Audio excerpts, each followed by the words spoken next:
Hey, good evening, everybody. Welcome. It's Wednesday. This is the Hang Up. Man, at some point, I'm gonna.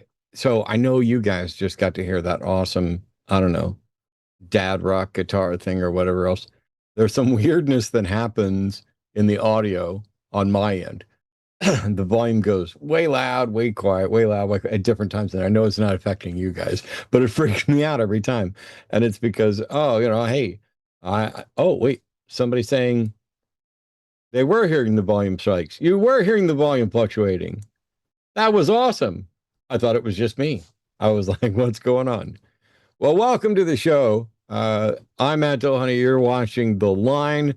That is our network. And by the way, we're at 198,000 subscribers. So we're closing in on the 200K.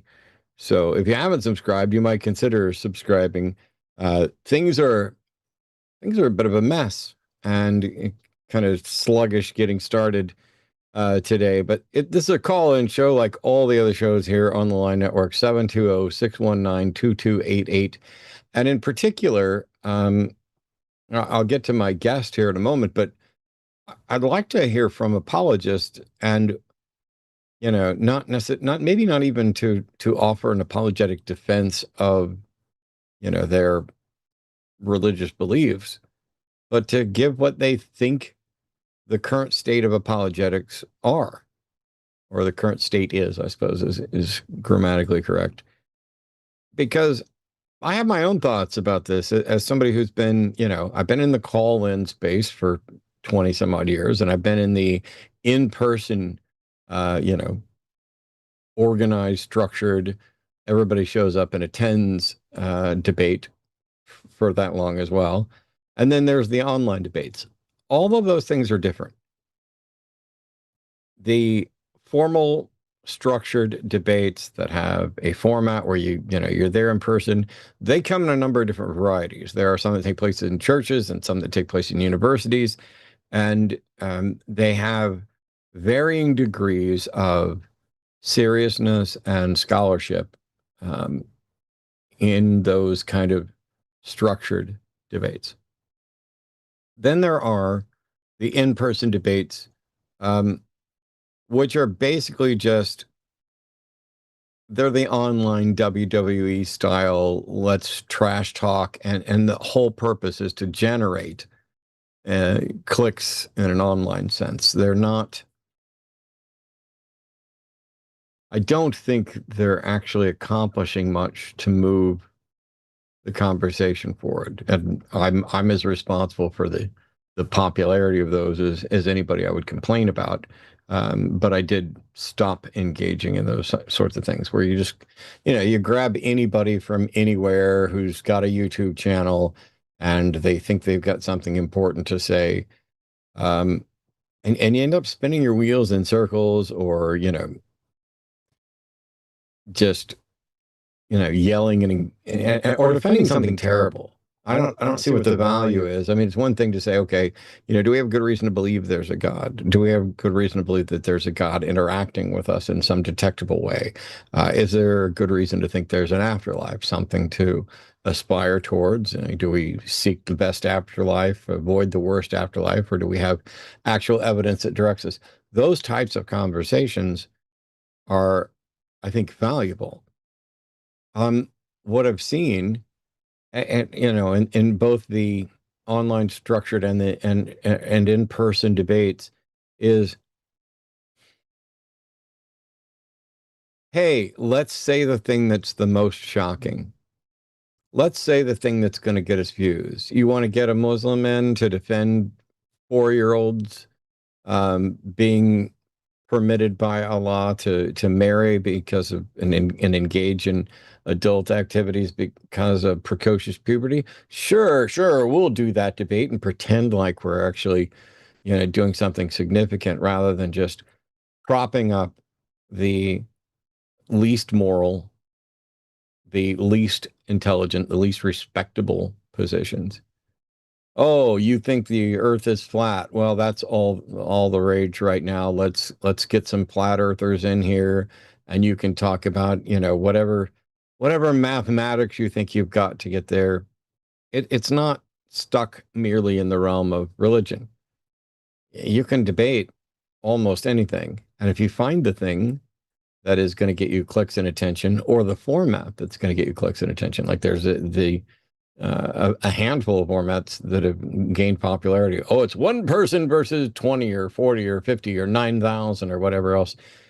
Um, there are good things that come out of that, but I'm not convinced. I don't know. Maybe it's more important to get people watching. Maybe it's more important to get people paying attention.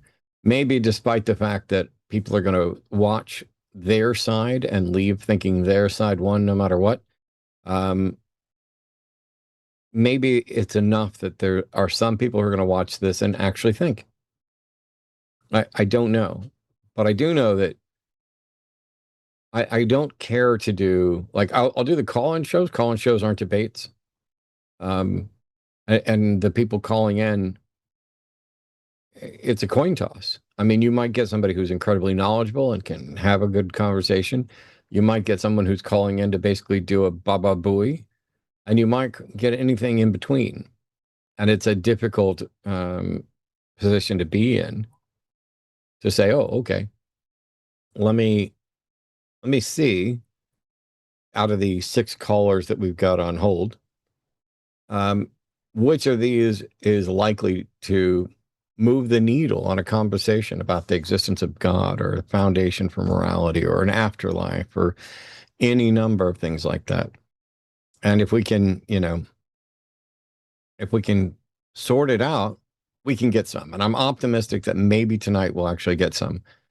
But when it comes to the state of apologetics, for the longest time, we had apologists calling into shows here and elsewhere.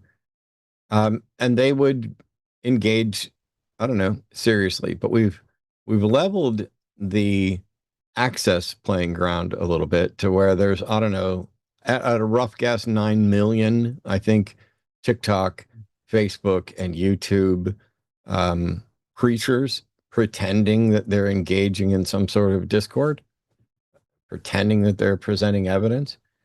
And because of that, because it's a flooded market, you can just keep going. It doesn't matter what you say. We live in, and not just within the realm of religion and religious discussions. We live in a quasi post-truth mode world.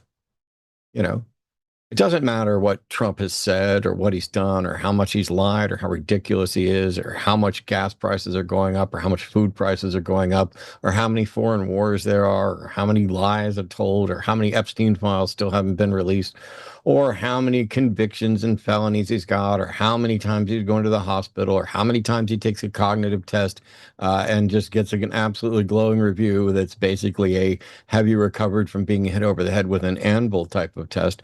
None of that matters because there's so much going on that it's becoming impossible to pay attention to everything and to keep all those irons in the fire and say, okay, we need to focus on this. And it often, in the political realm, doesn't feel like there's much of anything we can actually do about it. Like I'm sitting here waiting to see, okay, we've essentially lost the Supreme Court. We've lost our federal government. It is, I mean, I'm in the category of people who are being labeled a violent domestic terrorist or a violent domestic extremist, while not advocating for violence, which is really strange. And I find the world just weird, in part because I grew up with the understanding that if you make a good argument and support it with evidence, that should convince a reasonable person to, if not to accept your position, to at least acknowledge that your position is among the reasonable candidates for something. I don't think that's the world we live in as much anymore. I will make one prediction, and that's that I think Fetterman's going to change parties, and good riddance. Somehow or another, Fetterman, and I don't know if it's from injuries or what, I don't know. but he is so absolutely confused that he thinks the Democrats are likely to put him up as a vice presidential candidate. And the reality is that the Democrats hate him, and the people who work for him are leaking this information specifically to mock him. Um, he's, I was going to say he's like MAGA light, but he's not even really that light anymore. And yet he thinks, oh, yeah, the Dems are likely to put me up as VP. And now that they're actively mocking him, I predict that he's just going to go ahead and flip and identify as, just come out and say, you know what? I find myself agreeing with MAGA and the Republicans far too much. I'm just going to switch parties and maybe they'll put me up as a VP. No, Fetterman, nobody's going to put you up as anything. You have vacated your responsibilities. You are an absolute train wreck of confused thoughts and suck-uppery, and shilling for the center right to moderate right, I guess, at this point. It's just weird. But back to the religion thing, like I was saying, I don't know when I last read a book by an apologist that was attempting to reach someone like me. I have read and skimmed some that were more of a preaching to the choir sort of thing. And when they do that, well, we'll see. Because to me, I find it to be an incredible disservice if you are training up people to go out and defend your position and you're loading their weapon with blanks. I mean, in the case of apologetics, you're not even loading it with blanks, because blanks can at least make, some smoke and noise, even if they're not actually gonna do any damage. But the apologists are taking the people who are like, I really want to know how to defend my beliefs to somebody else. And the dirty little secret is, if you have to go to somebody else to learn how to defend your beliefs, you're not qualified to defend your beliefs. You don't understand them well enough. You're no longer defending your beliefs. You're defending somebody else's beliefs. And that's where the overwhelming majority of people are. But my guest tonight recently read and wrote a review on a specific book by a couple of apologists, and I have loads of questions. I want to, who was this written for? How did it go? What did you find? Was there anything in there at all? So help me welcome Aaron Rabinowitz to the show tonight. How are you, man? Hey, how you doing? Thanks for having me back. My pleasure. Yeah, go ahead. No, I was just going to say, what was this book? Tell us what's going on with this particular book. Yeah, so it's called God, the Science, the Evidence, the Dawn of a Revolution. And I should say I don't spend a ton of time in apologetics. I like dip my toe every 10 years just to see how things are going, or, have to write a little bit about the history of the intelligent design arguments sometimes in papers. But like I've often found it to be a very repetitive space. And so I first of all, want to say kudos to being able to stick with it. Um, this came around to me, it got on my radar because it was getting some like positive-ish reviews from some like big name religious folks. There was, one article that was, not so much a defense of it as actually kind of an objection to it by a religious person, basically being this was Liz Brunig's article about it, where she was sort of like giving evidence for God is not actually the right way to do things, or not the way I want to do things. She just wants to have faith and have that faith be faith based. So no evidence is, not the right approach. But even in that review, she was kind of like, this is an interesting book. It's got some good stuff in it. But it was being promoted, that article in the book was being promoted with these very clickbaity links I kept seeing that were like, this book shows the evidence that science now favors the existence of a creator God. And I was like, okay, I'm bored. I'll bite. I was like, I noticed. I'll get, I'll get a copy. I'll write a review for the Skeptic. I'll just see where things are at in this domain right now. Yeah, for those who aren't familiar, the book is basically being advertised as More than 20 scientists, 4 years of research. One question: does science support the existence of God? Now, it seems to me that 4 years is not really all that an impressive amount of research. But, depending on what's available that might count as evidence, it might be about 3 years and 360 days too long, because by the time you sit down and get the work done to say, okay, what can we appeal to? But if they're actually saying, they're saying this shouldn't be a matter of faith. This should be a matter of evidence. So, what did you find as far as what they're considering evidence and what they're presenting as evidence? Yeah, it's really weird and messy, is what I found. It's a 600-page book, and a lot of that is often touted as like that's proof that they're very thorough. But as you're familiar with a Gish Gallop, that 600-page number is actually concerning because it suggests that they don't have a well refined argument. It's rare that you need that many pages to make an argument. And what you get here is a kitchen sink kind of argument where they're going to give us everything. They're gonna the book is divided in two parts. The first part is nominally evidence from science, even though a large portion of it is not, in fact, evidence from science. And the second half of it is evidence from outside of science, which is where things get really weird, Matt. And they're deliberately ordered that way, I think, so that people look at the first half and they think, oh, this looks very rigorous, reliable, like formal. And then you get to the second half, and there's a whole chapter about how we can know that God exists because the Jews haven't been killed off yet, which feels really weird. So, yeah, the arguments are not great. How big are you said the whole book's like 600 pages or so. How much of it is part two? It's about half and half. I would say maybe like 60-40. So part one, the science side, you get kind of an updated view of like the intelligent design, God of the gaps kind of argument. Where is it now kind of thing. And we can talk about that some. And then part two is just a mishmash of like, there's a chapter about the Jews, there's a chapter about the Virgin Mary having a rave in a field in Portugal. There's chapters that are like rushed. Like, what's really silly is there's 600 pages to this book.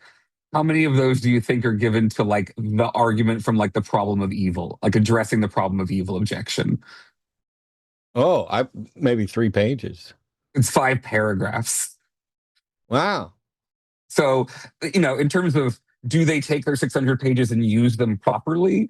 I would argue no. Like, there's a whole chapter in the first part of the book that's nominally about science, which is really here's the history of a bunch of scientists who were oppressed because they argued in favor of the Big Bang Theory, which this book is going to argue is, the strongest case for the existence of God.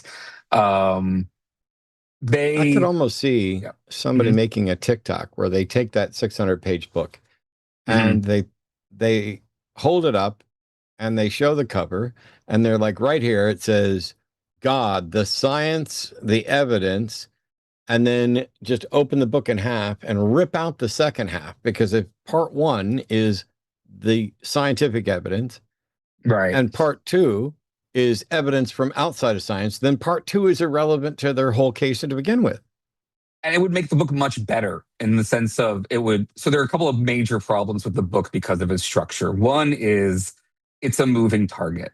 The goal of the book changes from the beginning to the end very noticeably because at the beginning you have your very narrow, it's a Mott and Bailey essentially. At the beginning you have your very narrow, we're only going to be arguing for a creator God that is,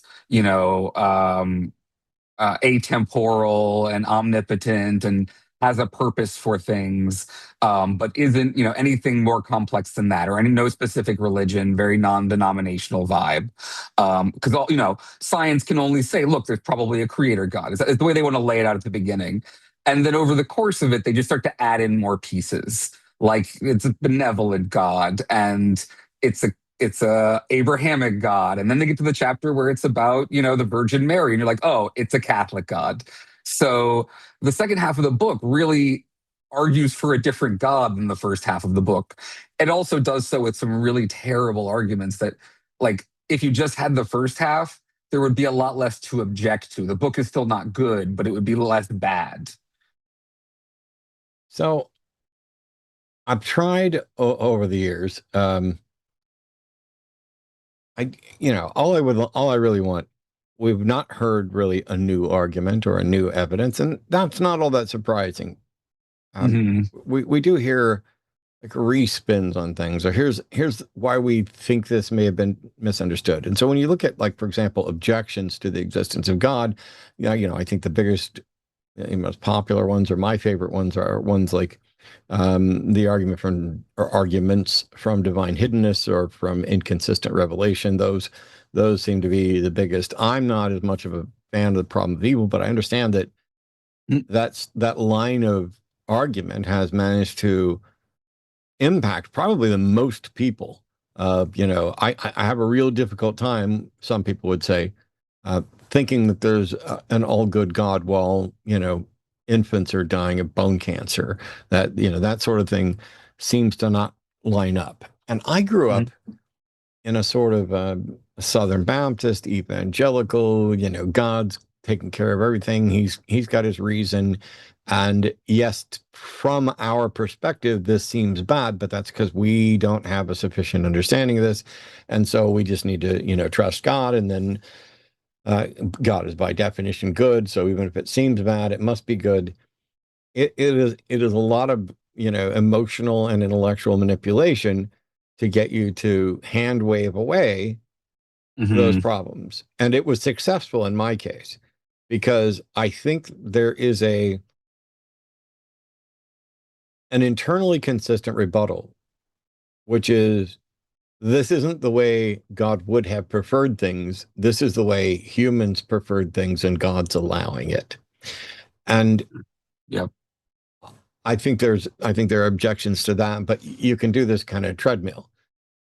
The ones I don't get are the ones that are like, oh, the second they say Virgin Mary, and it seemed like, I thought you said that in the evidence from science side there was a Virgin Mary rave on that portion of the book. No, this one that's in the non-science side. Okay, They that's really on the try to nonsense. lay it. I They was really like, try to lay it out as like a science thing, though. They're like, this many people saw it, and there was, prior registration of the miracle before it happened. Like, they're like, we did double-blind studies on this miracle. It's very funny. it's interesting. By the way, 720-619-2288 is the number if you're going to actually call in. And if any of you apologists out there have read the book or familiar with the book, if you were one of the many scientists involved with it, um, let us know what you think about this as well. Because what I'm seeing from the book and from what Aaron's reporting on it is, like, it doesn't feel like I feel like I've seen this exact book more than once. And I don't Hmm. mean just, hey, here's the science. It's, let's get together a bunch of people. Like, for a while it was, hey, Lee Strobel's going to put out 23 books, but some of his books are going to be, let me go interview 20 scientists and ask them the really difficult questions, which turn out to be the most banal, basic questions you could ask, and compile it. And then you act like like the plural of anecdote is data. Like, I asked 18 scientists this question, and these guys were convinced. So see, we've got an overwhelming consensus right here in this book. Um, when they're going through, what's the strongest, like, hard science that they were keen to point to? Yeah, and I'll mention it. I also think it's important to note in the particular case of this book's list of of scientists who they say, I got quotes from the scientists saying that this is real good science and really supports the arguments.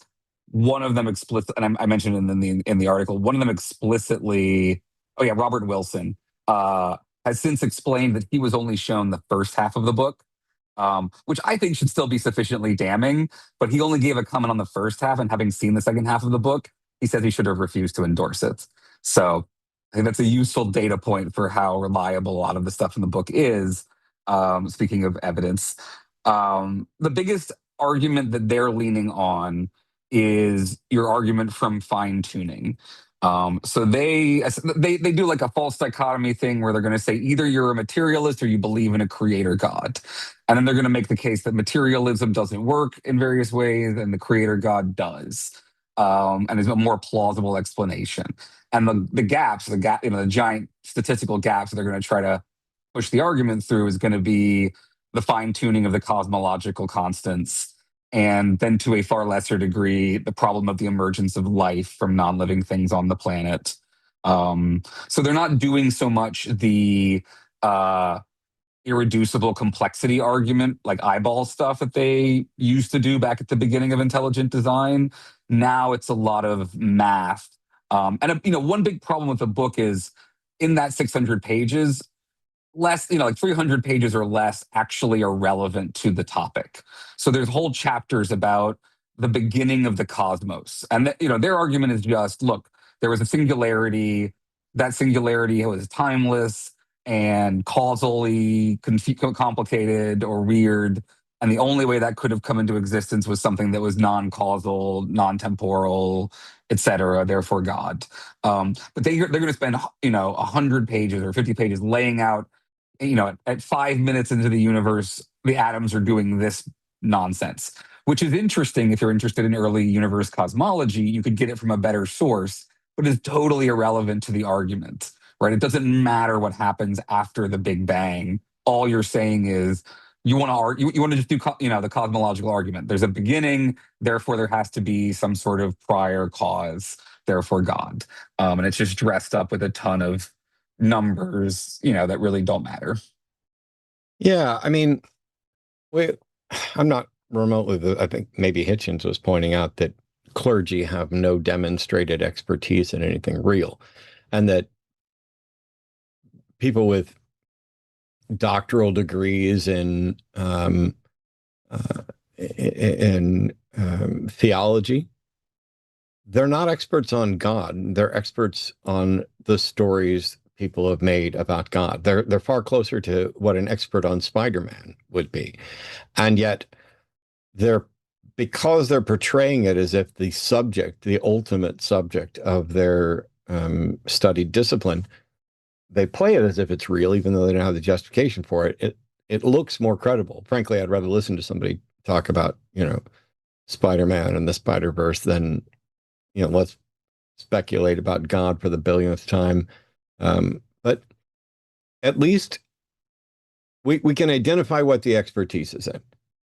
People with degrees in theology, people who are speaking about ancient holy books and the doctrines that developed around them, they have an expertise in the writings, in the history surrounding those writings, in their impact on social structures and societies.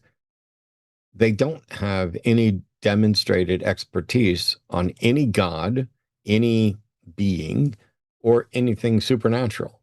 And when you start looking at the scientists, who inevitably, some of them get, roped into writing about this stuff.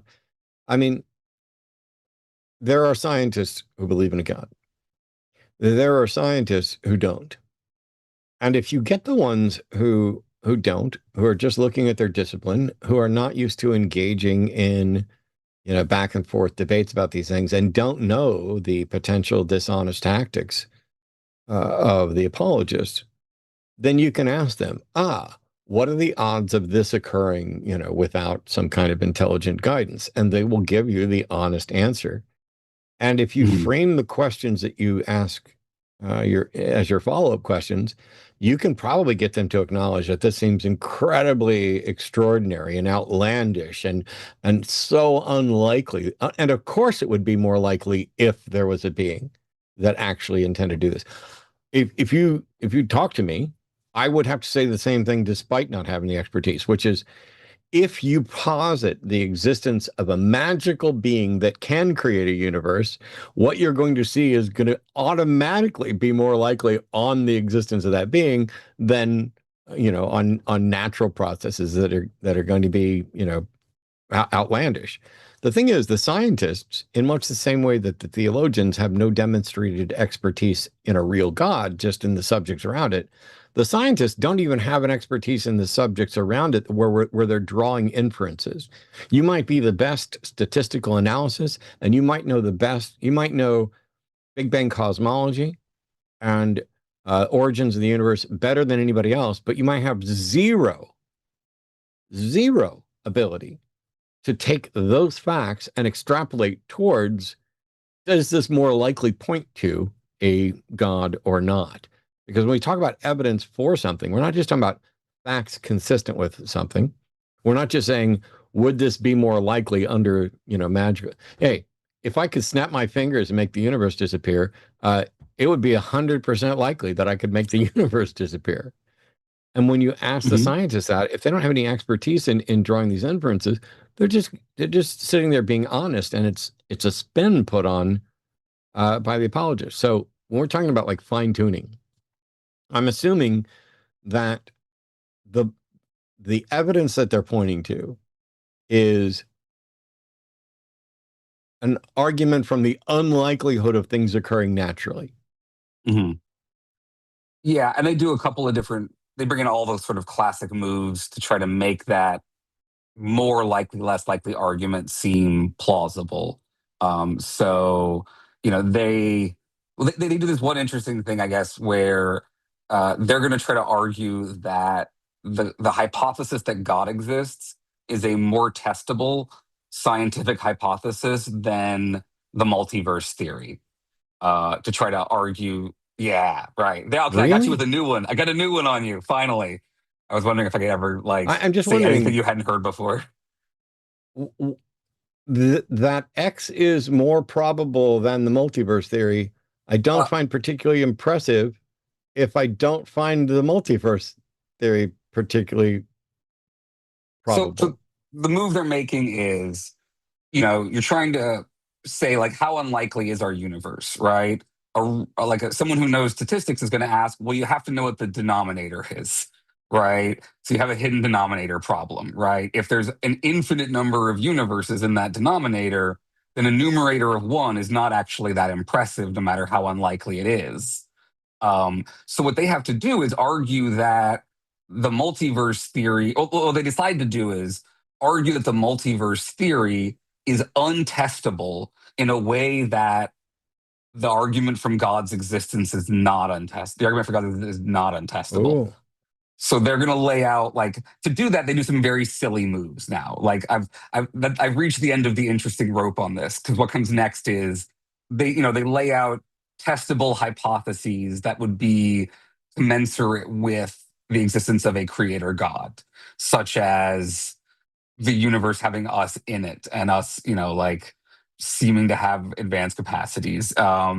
The fine tuning arguments, but also, again, the Jewish people having been very successful despite being a small population is in their sort of lists of evidence for, like, if God exists, then this would be the case, well, right? the Uh, Piraha have managed to survive all this time without even a God concept out in the middle of exactly. the Amazon.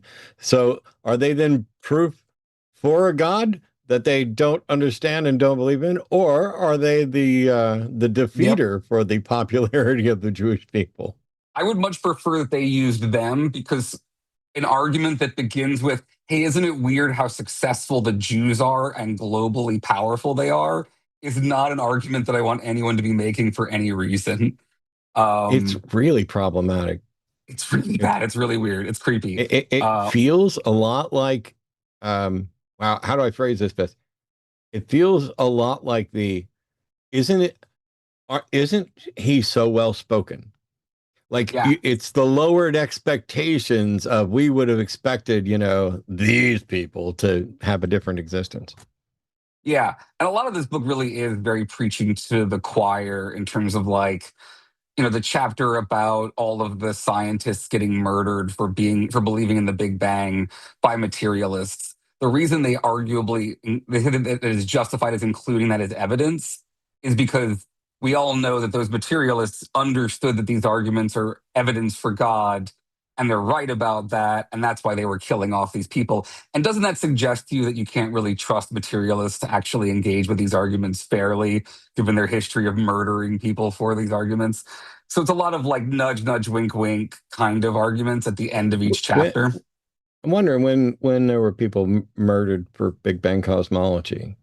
Like they give a very unnecessary, again, like irrelevant, unnecessary, unless you're very interested in the history of political, like meta arguments around science. You have people in like Soviet Russia who are scientists who are arguing for things like the Big Bang or arguing, essentially for cosmology that these folks think are proof of God. And then they're being, suppressed for doing so. Like, I don't like it doesn't matter to me if any of those arguments, like everything in that chapter can be entirely correct. And it doesn't move the argument one way Right. or the other 1 inch. So I don't really care to like fact check that part of it, right? Yeah, my only I'm concern is that sure, sure. Um, it's basically just an ad hom fallacy of, oh, look what the materialists are doing, as if that yep, is remotely at length. relevant. And yet you could do the same thing, only it would be more sound, um, by pointing out what they did to Galileo or how they tried to suppress scientific, because in this case, they're actually actively suppressing scientific information or killing people or burning witches or whatever, And they're whatever it happy to was. pull the Galileo fallacy too. They really pull off like they pull out the Galileo fallacy, at defense at one point, and they're like, if we're all being oppressed for this view, it must be true. Wow. That's pretty cool when you can be the oppressor and the oppressed. Yeah, You get to write the both sides boot of pushing on your your own story. face meme. You mentioned the problem of evil, and like I know that's not your number one concern.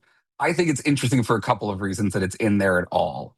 First of all, there's no reason for it to be in there if their original premise is what they're going for. If you're going for a creator god that is powerful enough to create the universe and has some purpose, there's no need to assume that it's omnibenevolent. Which so you have no reason to generate the problem of evil in the first place. It's only if you actually really want to argue for a specific god with a capital J at the beginning that you're going to want to end up arguing for like an omnibenevolent god, and so you're going to have to respond to the problem of evil, which they do acknowledge is the one of, if not the most effective, like emotive argument I think for compelling people to question the existence of God. Um, That I and like recognize.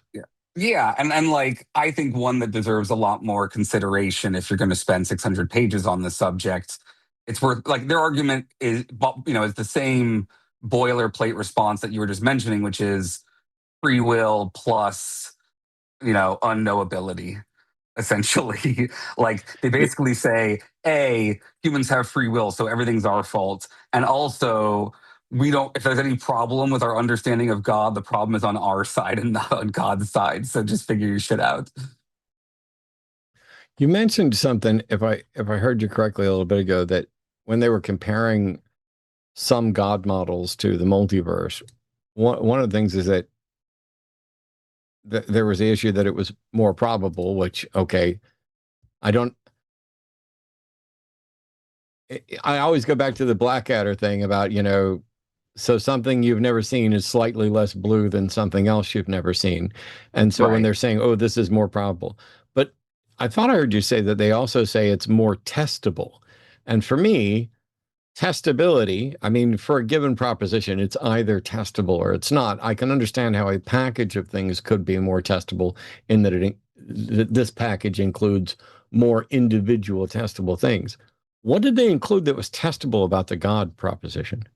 Yeah, and testable may not be exactly the right term for what they're doing. They're doing a kind of you know they're trying to do just a modus ponens, like if you know if there are these really improbable events, if miracles appear to have occurred, for example, therefore God.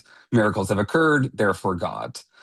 So it's not so much you can measure God or something like that as there are empirical pieces of evidence in their view that they think can be pointed to that accrue towards the plausibility of the premise that God exists. Um, so yeah, like I don't like maybe like so. Given that they've now laid out these terms, for example, if tomorrow all the Jews disappeared, uh, that would in theory disprove part of their argument. I don't know how much of an effect it would actually have, but that would be the argument. Like their view is technically falsifiable if things go even more sideways for the Jews, I guess, or something. So Or, like if we found out, for example, one of the things they argue is cosmologically, if there is if the heat death of the universe occurs, if there isn't a expansion and contraction, a big crunch, as it were, which they argue has been disproven, though I'm told there's more debate about that again now.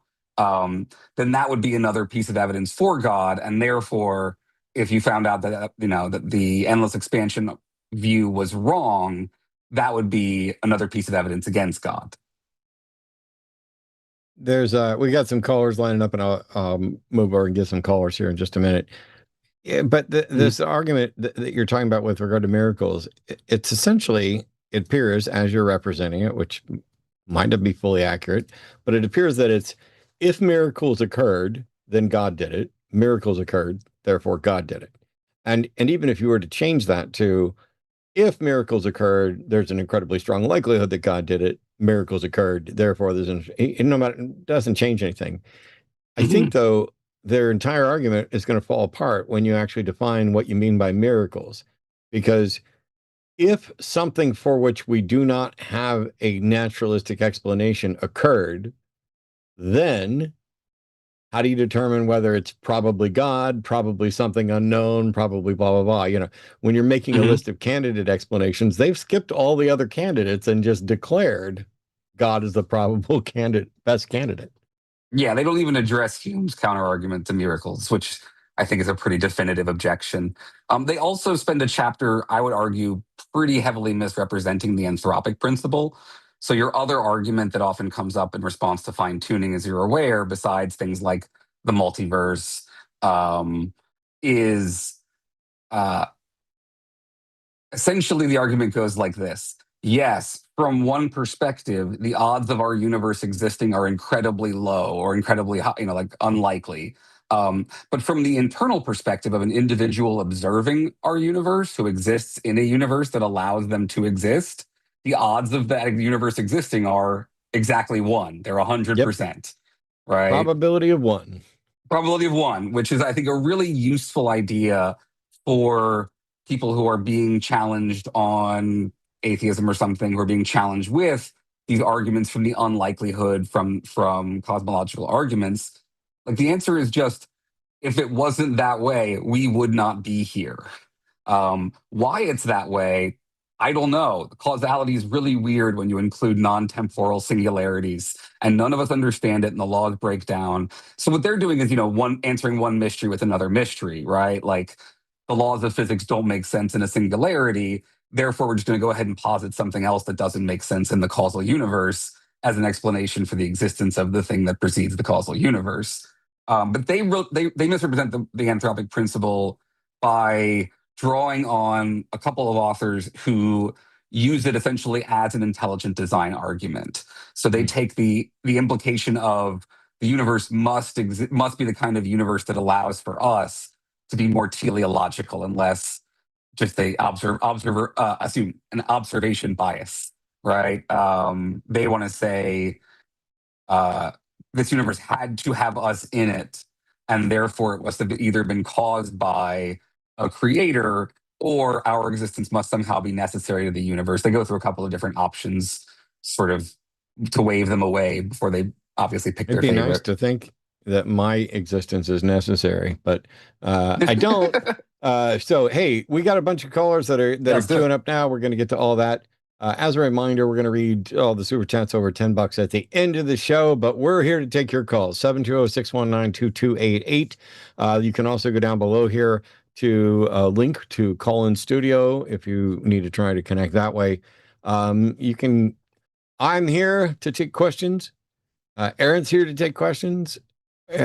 Probably not quite as here as much for stories, but I'm genuinely interested in defenses of apologetics and things like it. And so on that front, even though we don't yet have an actual theist calling in, we've got a couple atheists and a deist.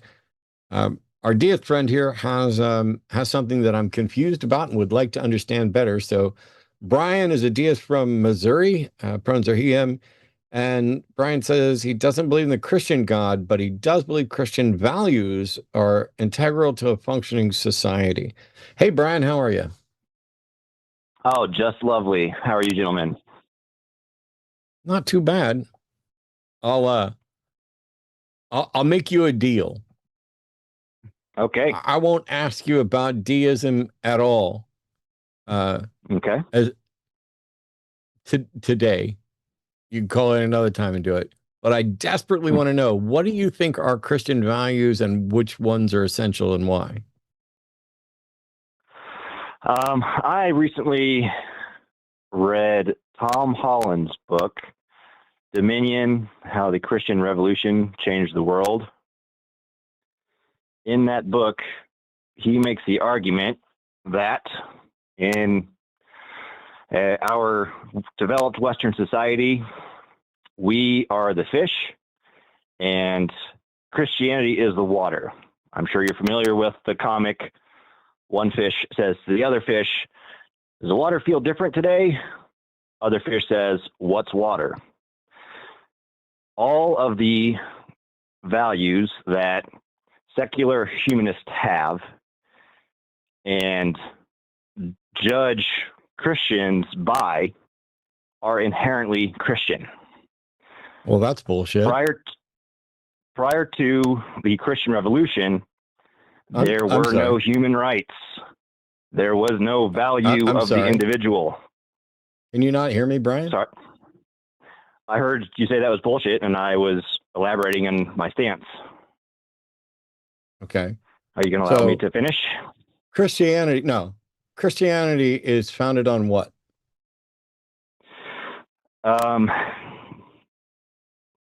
It's founded on, theoretically, I say theoretically because I don't believe the literal interpretation of the Bible. God sent his only son to die the death of a slave to prove that we are all valuable and that we should not pass judgment on each other, although I could make an argument against that, but just to steel man the argument, to love others, to accept others, to value individual life, and that every life is a part of God. Okay. So basically you're cherry picking some interpreted highlights out of the Bible because you don't want to take the Bible literally, and you're going to call that Christianity. So even though Christianity does not have equality, let's say, between the genders, I'm assuming your version of Christianity does. No, I would push back against that. I would say that I'm rereading the Bible. I should say I'm reading it for the first time all the way through. I'm still in the Old Testament, which is nuts, I will admit. From my readings of others' interpretation of the New Testament, Paul makes the argument that the woman is subservient to the man, and that. Okay. So am I correct then? Mm-hmm. I thought you would have acknowledged that the genders should be equal primarily, which is a value of secular humanism. And you said the secular humanism values come from Christianity.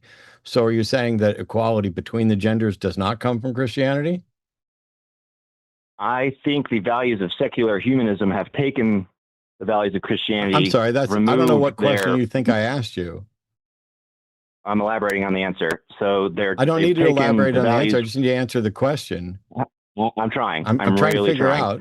So they don't have the grounding it's really in simple. reality. It's really okay. I don't think you're trying. It's really simple. Go ahead. Do you think there should be equality between the genders? Yes or no? No. Okay.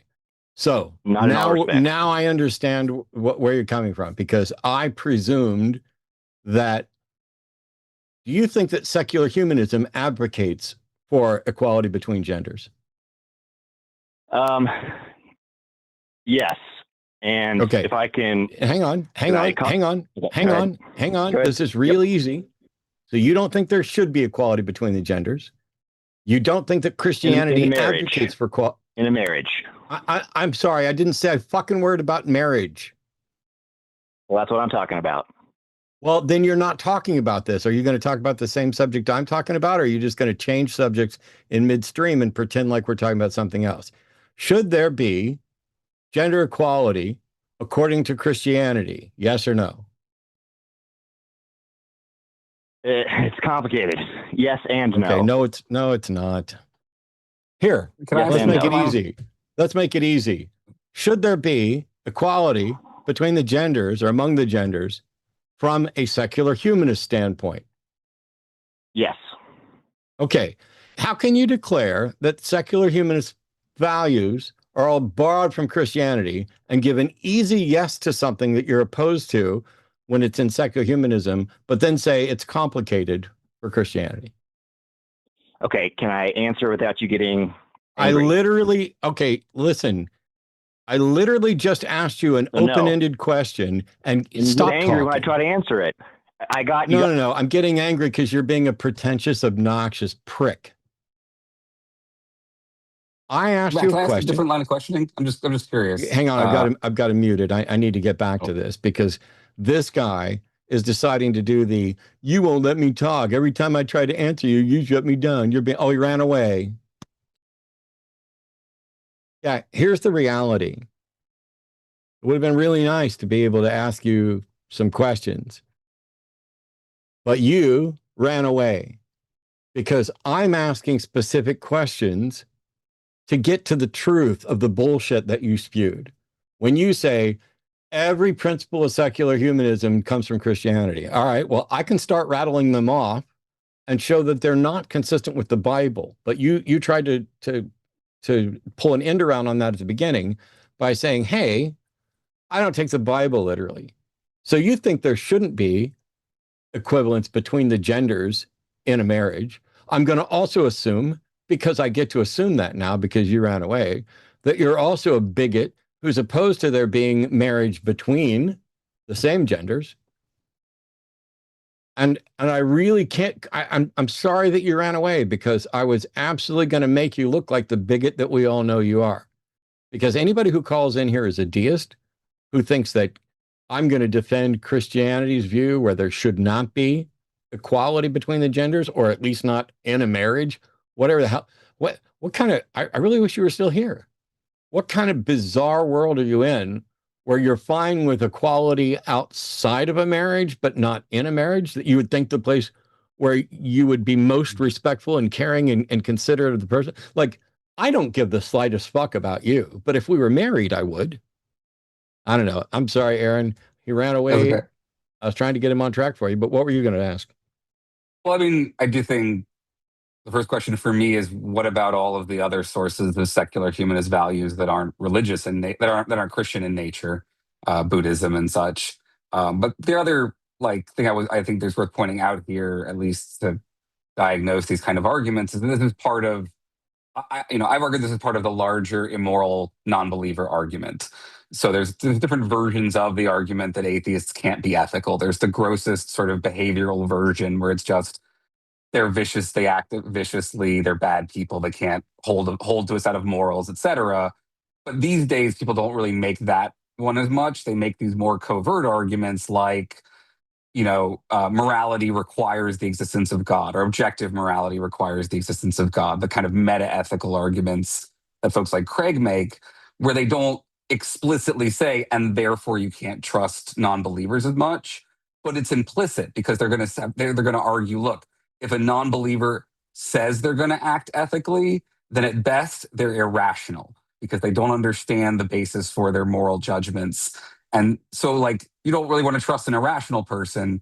And at worst, they're lying, right? So, this Yeah. is just a culture level version of that kind of argument, right? This is the argument that, any secular modern morality has to have arisen from a religious morality and can't really be separate from it.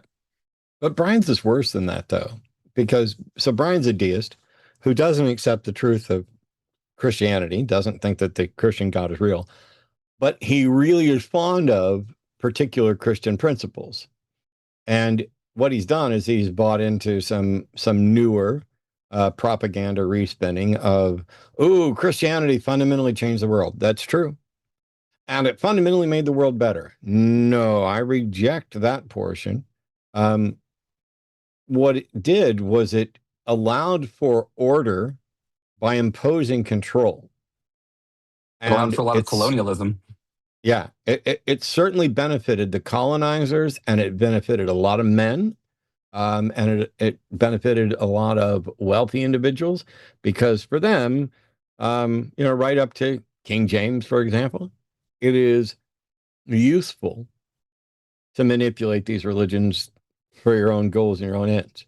And when somebody like Brian calls in, and by the way, Brian, I let you say quite a few things and waited until you spouted something that was obviously objectionable, and yet you just keep talking as if there was no attempt at an interruption.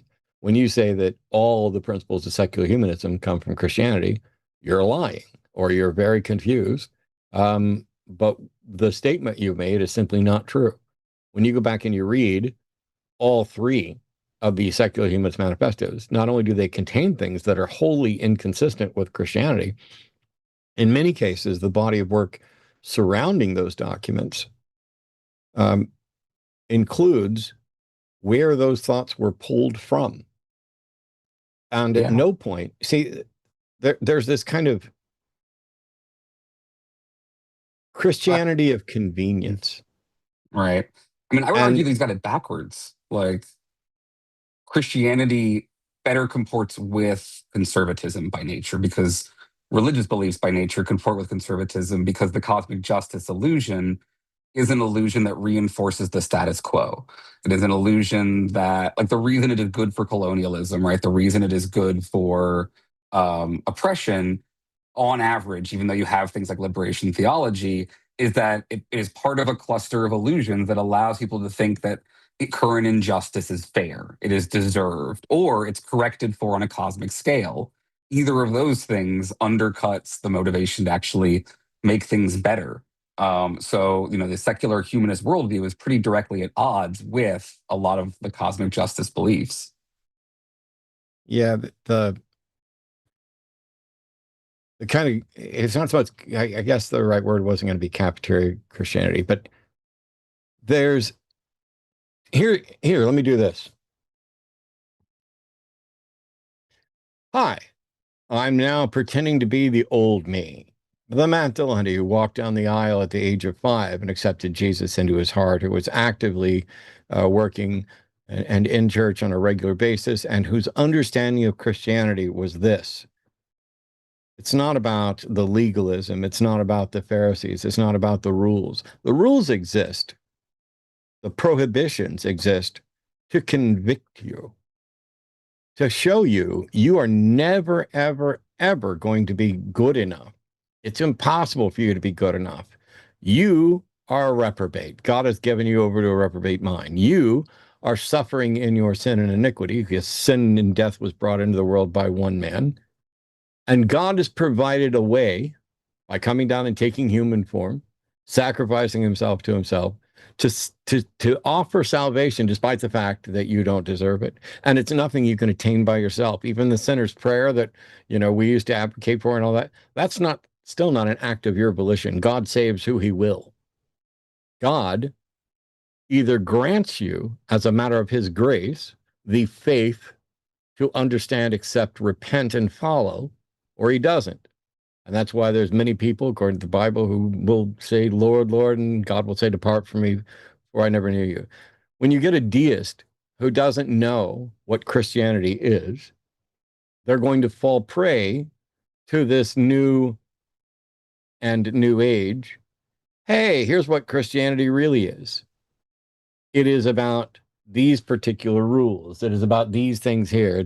And when you listen to him talk about it, it was more about, order and doing things and obeying, and that is not Christianity in a doctrinal sense, as I learned it as a Southern Baptist evangelical Protestant. Yeah, but more trad at no point is it the case that you can say, oh, I think the world needs Christian values, but not Christianity. Because what you're saying is we need to pretend like we're terrified of the prospect of hell, and we need to pretend like we've been given through, as an exercise of God's grace, the faith to do these things, and that the rules that we're pointing to, because we only have this one book, are right. And so, of course, there shouldn't be equality between the genders. Of course, slavery should be regulated and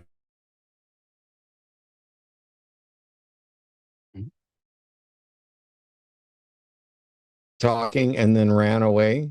I'm pretty sure he wasn't serious, but it's only the second time that guy's called, or maybe the first time. So we'll have to see another time. Whoops. I got a message that my internet connection is unstable. There was a little blip there for a second. Let's hope it doesn't get worse. All right. Here we go. We have other callers calling in right now. So Maureen is calling from Ontario. Pronouns are she, her. Had a question about a perfect God. Hey, Maureen, how are you? Fine. How are you guys? Howdy. Pretty decent. Yeah, this question about being made in God's image. As I understand it, we're supposed to look like him, and that us being such imperfect beings, wouldn't that make God imperfect? And how do religious people argue for a perfect God? Does that make any sense? I mean, if that's accurate, then for me, God's a short king, I guess. So it's cool. I think these are like, yeah. What? Oh, just it just means that God's 5'5" if I look like God. So perfection is a difficult thing because it's possible for someone with a really high IQ to intentionally score poorly on a test. And so it's possible for there to be a God that's really, really smart and awesome to intentionally do things that are not particularly smart and not particularly awesome, either because he wants to, or who knows what the reason is. Well, as soon as there's this notion of perfection, things get weird. All discussion has to go out the window because I'm not perfect and you're not perfect, as far as I know. You might be really close, Maureen, but I'm not. No. And because of that, any attempt that I make to understand what it means to be perfect is already flawed. And so if there's a perfect being and me as an imperfect being says, I don't see how a perfect being could do that. If in fact there's a perfect being whose view is that it can happen, then that perfect being is necessarily right and I'm wrong. There's also, I think, some really good arguments on the Buddhist Hindu side of things on this topic that don't come up enough, I feel like. But long before the Christians were arguing about perfection, the Indian philosophers were going back and forth about how you could have a perfect Brahman or, like a godhead that was perfect in this way.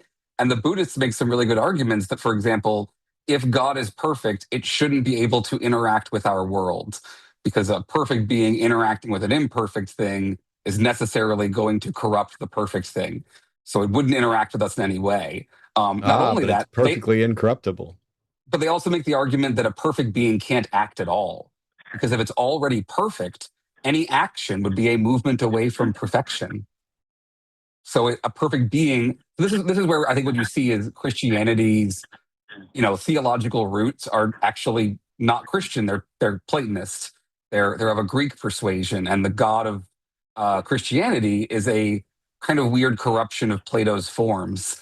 The forms themselves don't act. They are unchanging crystalline structures existing in some non-temporal world that we all experience flawed versions of in our reality. But when you turn that, when you take that idea and try to shove it together with a personal God, you get all these weird contradictions that don't make any sense. So the short answer to the question is, how can God be perfect if he made imperfect beings? And the answer is, it may never make sense to us. It may be a reasonable objection. It may not be, but as we're imperfect, we could be wrong about however we perceive it. And so if there is a perfect being, evidently the most perfect thing that it can do is not clear up this confusion for any of us. Yet. So is that where, like, I was Catholic, so I know about Christianity a little. Is that where they get the when they try to argue for a God and they say, well, we really can't understand him, so because he's so above us in that, and we're so imperfect in that. That's their excuse then. That a perfect being could make. Oh, go ahead. It serves as a really good excuse, because if there is a perfect being and you're not perfect, how could you possibly ever assess whether that being's perfect or not? The other argument would be the argument from free will, which is God did create us perfectly, but being perfect involves having free will, and we use that free will to do bad things and cause the fall, and that resulted in imperfection in the world. There was no imperfection in the world until we introduced it via our free actions, and it is better to allow us. Right. That this is a later argument, but it's one that people use to argue, to explain how, like, for example, human free will can be the explanation for hurricanes. Like, when you try to explain natural evils via human free will, it goes via the argument from the fall.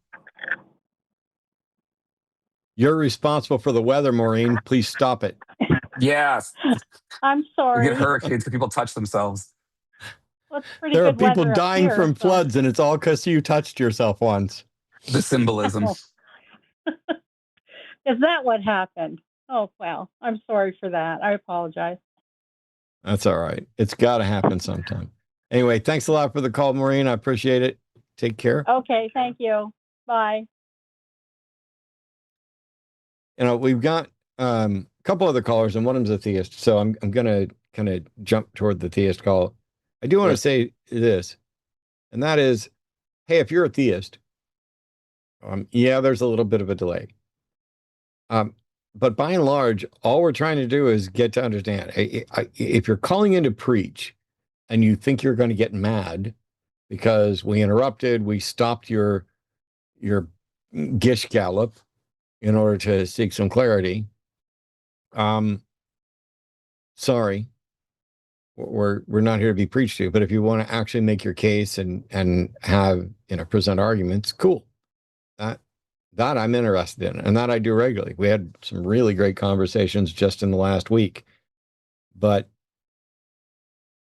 if Brian calls back in, the no deism discussion deal is off, because it's already clear that you're not capable of having the conversation you wanted to. So I'd like for you to go ahead and be ready for this, because a deist God is a God that, by definition, does not interact with reality in any detectable way. And so either you are claiming that you have detected the undetectable by advocating for a deistic God, or you are advocating for an admittedly irrational position. And I'd like to know which one it is. Oh, we just had the call drop. Well, hopefully that person calls back. There was somebody that wanted to talk to you about objective morality, but here we've got I want to talk Brady about is a theist from Utah. Pronouns are he, him, wants to talk about God and natural law. Hey, Brady, how are you? Hi, how's it going? Not bad. So I was just listening to your opening, not your opening monologue, but just your opening conversation, and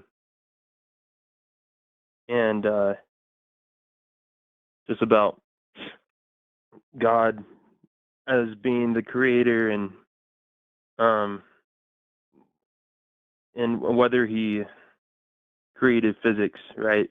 I just was wondering if you have ever heard the position that if God was subject to natural law. I don't remember mentioning anything at all about whether God created physics, did I? So the question is, no. God subject to natural moral laws? Are you using natural law in the moral sense or in the scientific sense. Just in the scientific sense. Okay. I So might have misheard so you like guys chemistry. in the opening, but So like chemistry, you get a couple of hydrogen atoms and an oxygen atom, and you combine them the right way, and you get water. You get H2O. And so you're saying, could God take that H2O and just, I don't know, turn it into Kool-Aid well, and leave it H2O? I don't know. I don't know what you're saying, but so generally speaking, the various gods that have been proposed that are sufficiently powerful to be a creator god, the presumption is if you can create the universe, you should be able to manipulate everything, which means God could just, say, hey, I want a water molecule right there, and it just exists, which would be a violation of physics for me to do it, but not a violation of physics for God to do it, or not. I guess God can violate physics is the presumption. Is that what you're asking? so what I'm not necessarily. What I'm saying is that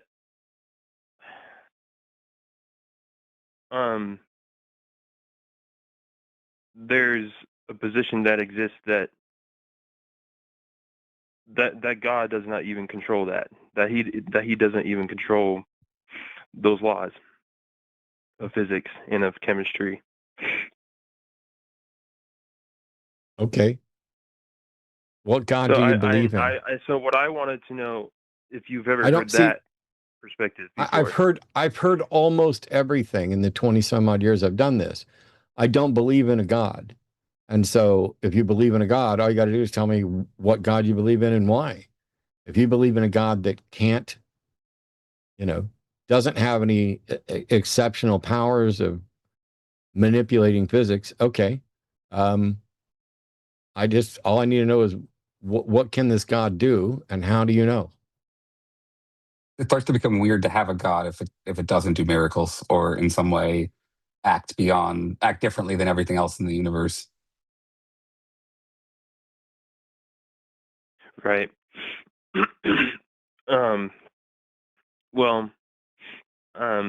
I guess this is more of an inquiry for you guys, but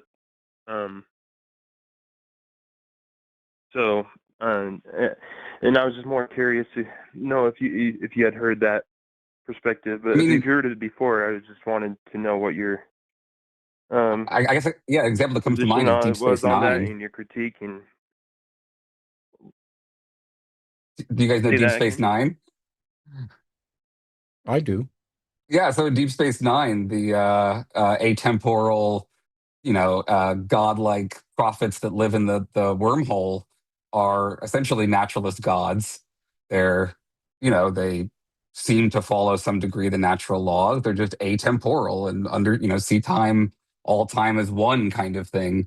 I think it's quite possible that there might be beings that exist that don't perceive time the way that we do and perceive it non-temporally.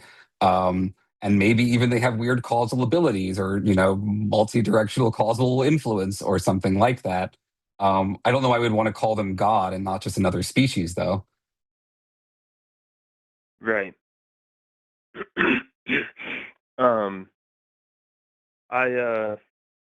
Do you think a God like that is easier to accept from a scientific standpoint? Well, I would think that easier but less reason to do so.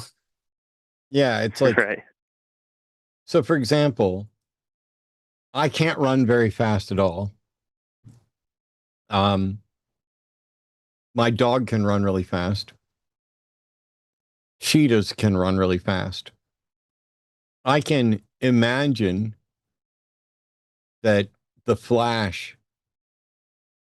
I can imagine that the Flash in a fictional sense running.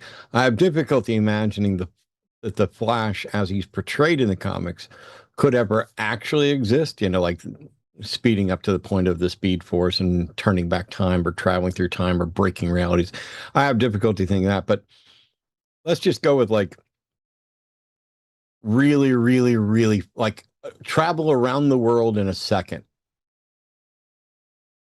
I can at least imagine that. I don't see how that could be physically possible, given what I currently know. But I would certainly say that I would find that to be more plausible than the notion that you could travel around the world 500 times in a second. And so the more complex you make something and the more you make it, the more features you give it to violate more aspects of reality, the more work you've got to do to demonstrate that this is plausible. So yeah, for me, a God that can create universes and manipulate them is automatically less probable than a God that can manipulate universes but can't create them. Does that make sense?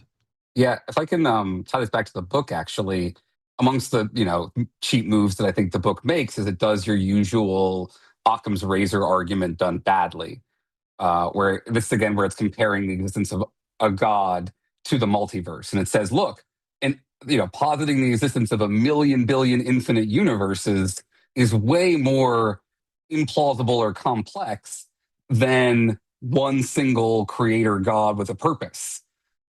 Therefore, Occam's razor favors the one single creator God. Now, the counter argument there would be, but the God is a thing unlike anything else we have ever experienced. You are positing the existence of a unmoved mover, where nothing else, like by your own arguments, nothing else in the universe is an unmoved mover except God. Bringing in just one God is less plausible than an infinite number of universes that act the same as our universe. Because you're not adding anything to what we philosophers call the ontology. When you say there's more universes, you're not adding a whole new class of weird creatures to the universe. So in that sense, yeah, a perfectly natural God is like the multiverse.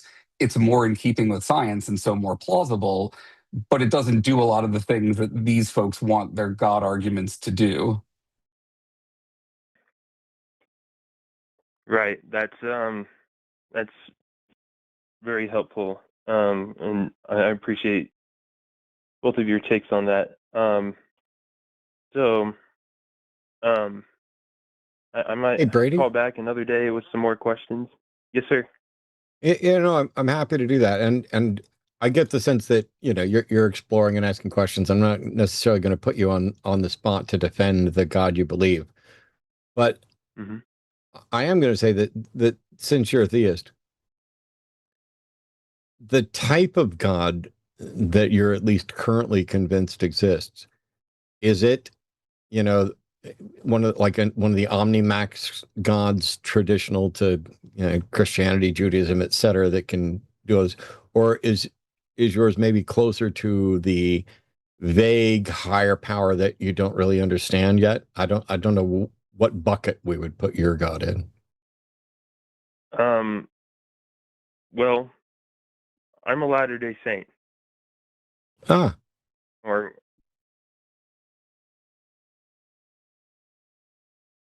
It's a rather complex pantheon from what I understand. yeah.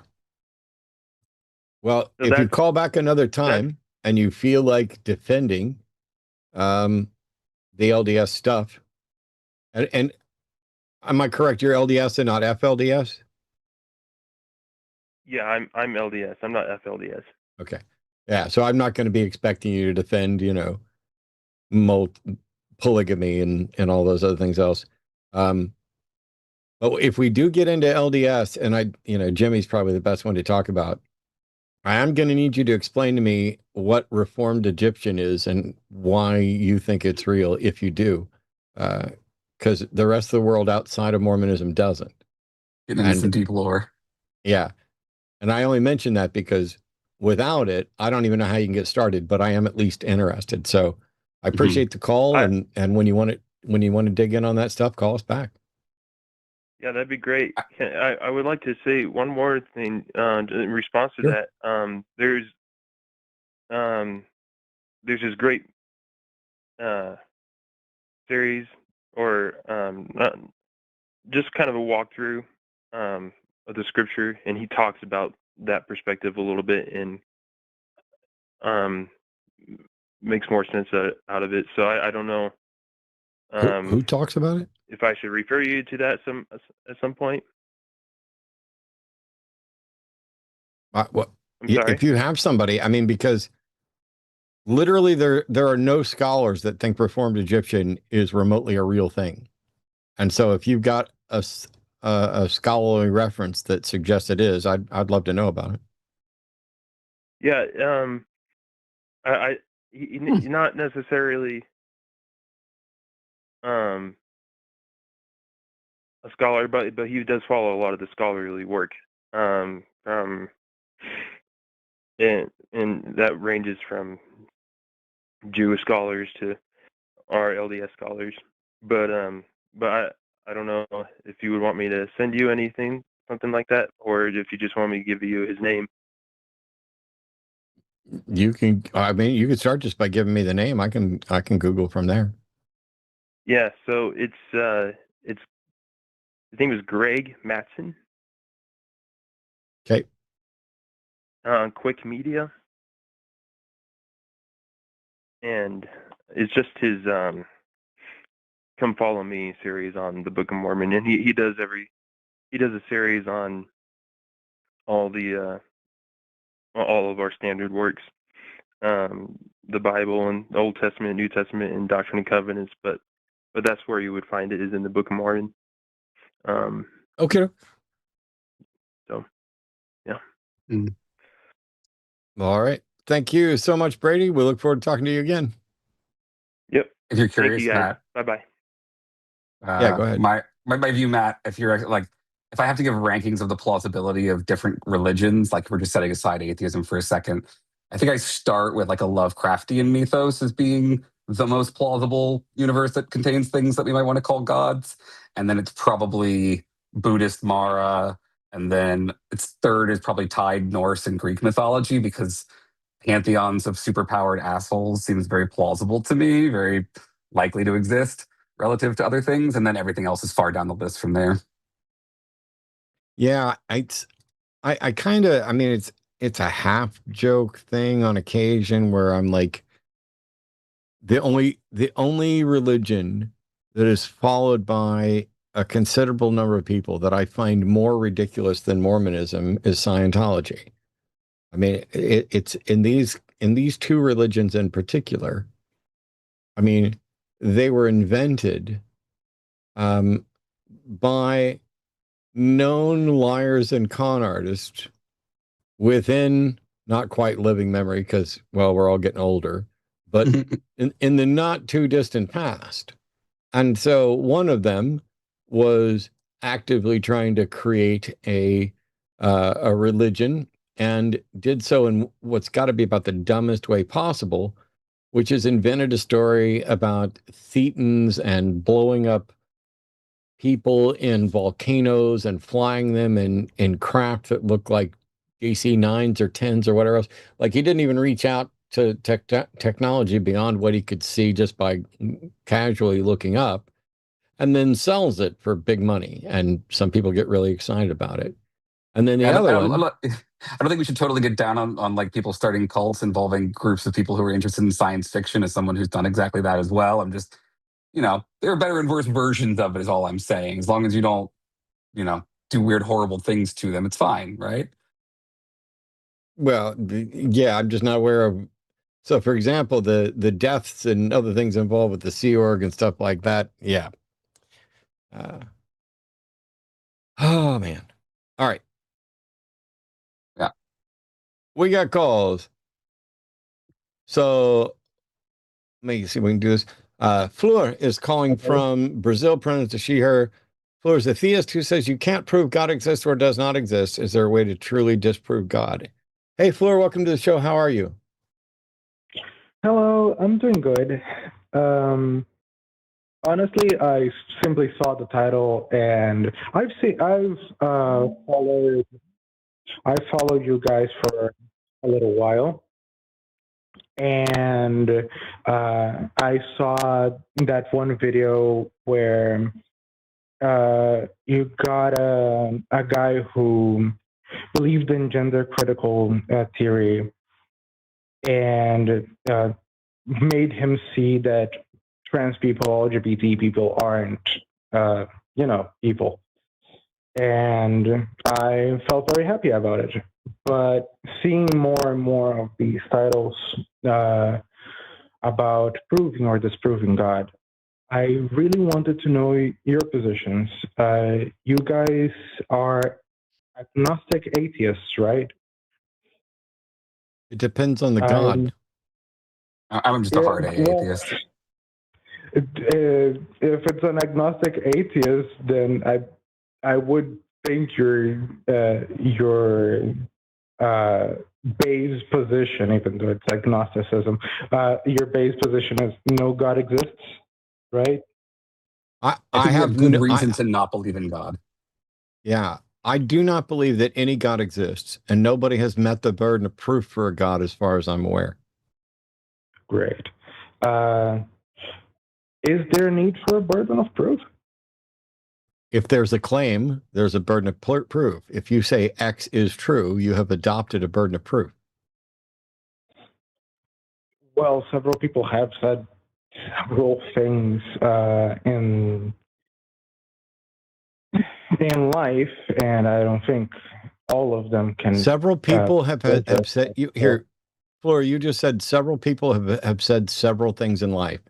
Can we get away from vagaries and things like that, and just make some kind Very of well. specific Then claim and address it? then Because let's get down because to it's that. because I am not because trying it's to prove because that. I'm sorry, I can't hear you when you're trying to talk at the same time I'm talking. So I'm sorry. when you say something like several people have said several things in life, that doesn't tell me anything. So let's get to what we can discuss. Okay, then let's get down to it. I am not here to prove that God exists. I simply want to know why you think he doesn't. That's okay. So here's the problem. I'm not convinced that a God exists because nobody's met its burden of proof. And it's partially because people like you don't understand what the burden of proof is. So you want me to come in and tell you why I don't think or why I think God doesn't exist. But I can't say I think God doesn't exist until you define a God for me to evaluate. There are That's the some one that I'm gods in. Yeah. there are some gods when people define them, I can say, yep, I'm completely convinced that that God does not exist. And there are other gods that are unfalsifiable, which I cannot be completely convinced don't exist, but I have no reason to think they do exist. If somebody says a God is real, they have adopted a burden of proof. All I'm saying is nobody's met it yet. In an interesting way, I also agree with you that nobody has met the burden of proof, but I went the opposite route. Simply, what nobody has opposite met the route? burden of proof. So, like, technically, by saying it, all gods are real, not just one or a pantheon Hey, specifically. Fleur, can you prove that you're not a thief? No, mainly because I have done thievery in the past. Okay. Can you prove you're not a murderer? And I wouldn't want to air here. Well, how do I prove that? That's Right. not my problem. Can you prove that you're not a murderer? Sure. How? Find me a body. Okay. You fundamentally don't understand what the burden of proof is. Is it possible Okay. for someone to be a murderer and for there to be no body for someone to show up with? No. How? Technically, So okay. you're saying that it's not possible for someone to kill someone and for it to be absolutely impossible to ever recover a body. That's your position? No, I'm thinking. Okay. Give me a second. I want to mention, I would go farther than what Matt's saying in terms of there's no one has met the burden of proof. I would argue that people have actively failed to meet the burden of proof and that the flaws and the weaknesses of their arguments are part of the evidence that their view is probably false. Like, I think we have good reason to believe that God is not real, one of which is all of the arguments that have been mustered in favor of God are very bad. Okay. Then I'm just going to ask a very simple question here, a very scientific one. Can you prove to me that blue exists? And what exists? Blue, what? Can you prove to me that the color blue is real? Oh, Yes. you're asking a philosopher Okay. about the color blue. I could go on for hours. Like, it's real in the sense that you experience it. It's not real in the sense that it doesn't exist out there in the world. It's a interconnected experience of something. But I don't think that the God is anything like the color blue, so I'm not sure how it relates. Yeah. It So relates in the when we're same talking way about that- when we're talking about colors, we can then define, and if you were to say by the color blue, I mean this specific wavelength of visible light, and we can in Right. fact detect that wavelength and show that that wavelength is real and exists. If you're talking Okay. about, and you know, first of all, I reject the idea of qualia, so I don't care about this notion about the experience of blue.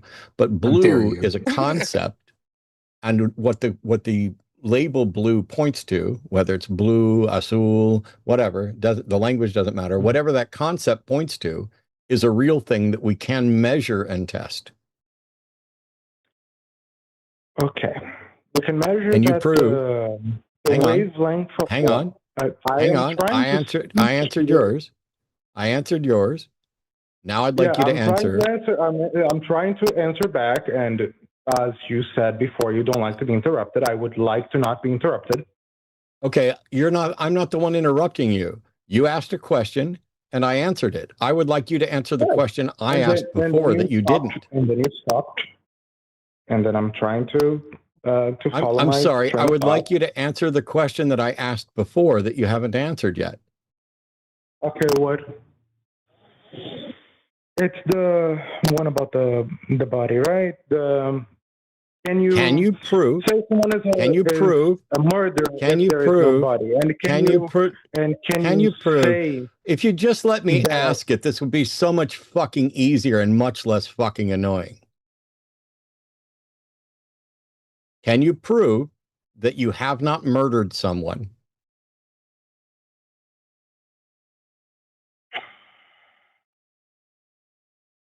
No.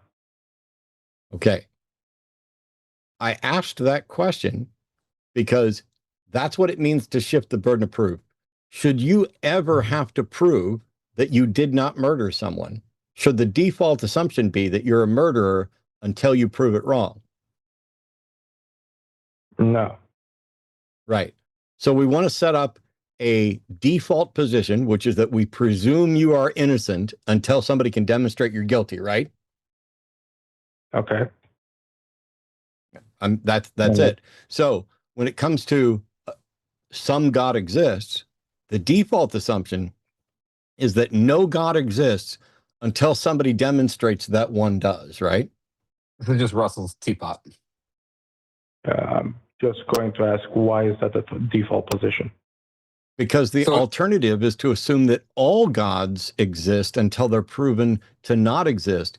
And some of those gods have conflicting, contradictory characteristics. So a god that makes the entire reality pink must exist until you prove it doesn't. And a god that makes the entire reality not pink must exist. A god that's going to reward you for worshiping it must exist, and a God that's going to punish you for worshiping that God must exist. You would end up having to hold the position that both right is left and right is right because you have a contradiction. So the default position is not to accept any of them until they've met their burden of proof. It's the same reason that we don't. I mean, it's the same reason to default to believing that there is not a teapot between here and Jupiter. That's the Russell teapot argument that, like, you have no reason to assume that there would be a teapot out there, and just because you can't prove that there isn't a teapot out there doesn't mean you have good reason to then infer that there might even be one there. Right. Okay. So now I see the position. Cool. That is basically all I wanted to know. I'm not going to dispute or try to say your position is wrong because I am not trying to be combative. Okay. I don't care if you're trying to be combative. The purpose here is for people to defend their positions. So are you saying that you don't agree with us on the burden of proof, but you're just not going to argue it? Basically. Because, like, okay. Okay. So in that case, disagreement. in that case, Fleur, I have no interest in speaking to you. Cool. Then you may move on. Oh, thank you for that permission to move on from someone who's just going to waste time and not actually engage. I hope that you are very comfortable in your self-constructed shield that prevents your positions from criticism or defense. Thanks for calling. How wild. I think you're wrong, but I'm not going to try. I don't want to engage on it. I get that a lot from the manifestation folks. Anyone who's going to bring up quantum woo at some point is also probably going to make the argument that I have a different reality than they do, and so there's no point in arguing about it.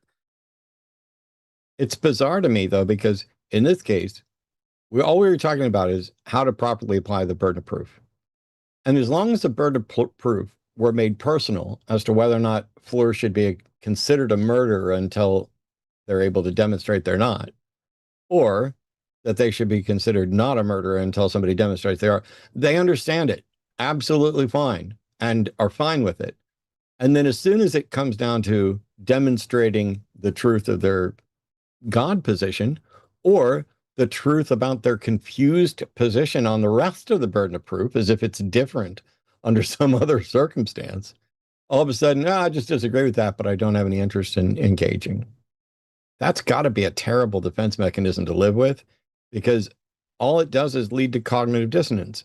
You're just protecting your cherished beliefs in a kind of a leave Britney alone sense, while also recognizing the reality of logic when it suits you. Hey, we got the caller back. John is calling from Illinois. John's an atheist who wants to talk to Aaron about object morality. Sorry. I could be wrong. Probably objective. Let's find out. No, that's correct. Hang on just a second. Somebody in chat is saying, please use correct pronouns, Fleur, she, her. I think I just used they. So let me ask this person, and I'm going to ask this person in chat. You go ahead and have a conversation. My bad. Hello? Yeah, what's up? Oh, yeah. Okay. Hey, it's good to see Dr. Rabinowitz on the line. How about that? How's it going? Yeah, there was a caller like a week ago who was butthurt about being muted or something, and he threatened to report the line to the Creator Accountability Network. And Jimmy said he didn't know what the Creator Accountability Network is. And now Aaron Rabinowitz is on the line. Imagine that. Yeah, feel free to report away. Matt and them would have to get credentialed first before we could process the report, but yeah, we're not here for the Creators Accountability Network. What's object morality? I'm not. I just thought that was kind of interesting turn of events. But anyway, so Aaron, I don't know if you remember this, probably not, but like maybe a year ago or something, we had a little back and forth on social media about objective morality. And you were saying that you're a moral realist. And I'm just wondering, like, in what sense do you think morality is objective? Sure, yeah. I think it's objective in a kind of virtue ethics sense. I think it's objective in the sense that there are truths about morality that are independent of our beliefs about them. So, for example, all things being equal, you ought not to cause unnecessary suffering. That's a claim. I think it's a true claim. I think it's an objectively true claim.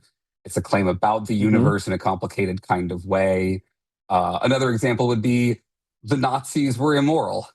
Like, I just think it's objectively true that what the Nazis did was very bad.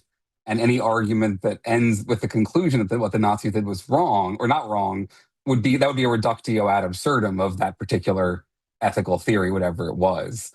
Now, you can explain. Yeah, but that's still coming from your opinion, right? No. I disagree. I totally agree. No. I completely agree with you, of course, that what the Nazis did was abominable, but it's still coming from your mind. It's not objective. It's not coming from outside of all minds of the universe. It's not written in the universe. I would argue somewhere. It is. Yeah, so if you get into a debate in metaethics about like whether morality is invented or discovered, that's the kind of argument we're having here, right? You're saying we invent morality. I'm saying we discover morality. I think it's a little of both. I think, like, okay, so morality comes from if it's both, then I win the argument, right? because as long as discovered is one of the things on the table, then morality is objective.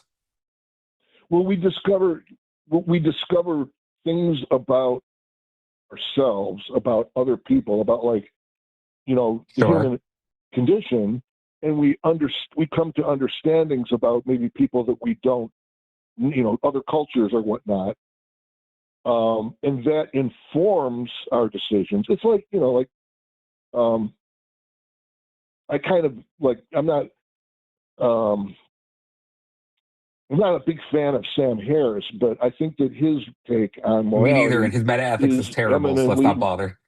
Well, he's a terrible person, but he also, like, in his book, says metaethics is pointless and you shouldn't do it. So he's not a good source for metaethics. In his book, The Moral Landscape, he says metaethics is boring and you shouldn't read it.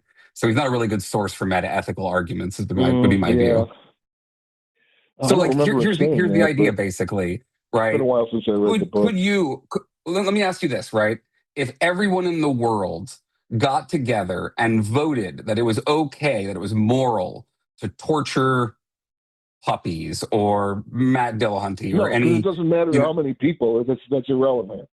It's the fact that it originates from mind. Right, but this is a good test about objectivity. So it's not that it originates from the mind. It's that we use our minds to gain access to the truth, the same way we do physical laws. Yeah, right. You can say that our physical laws are technically from the mind. Because there are always going to be people who don't agree with it, and you can't really prove conclusively that one thing is.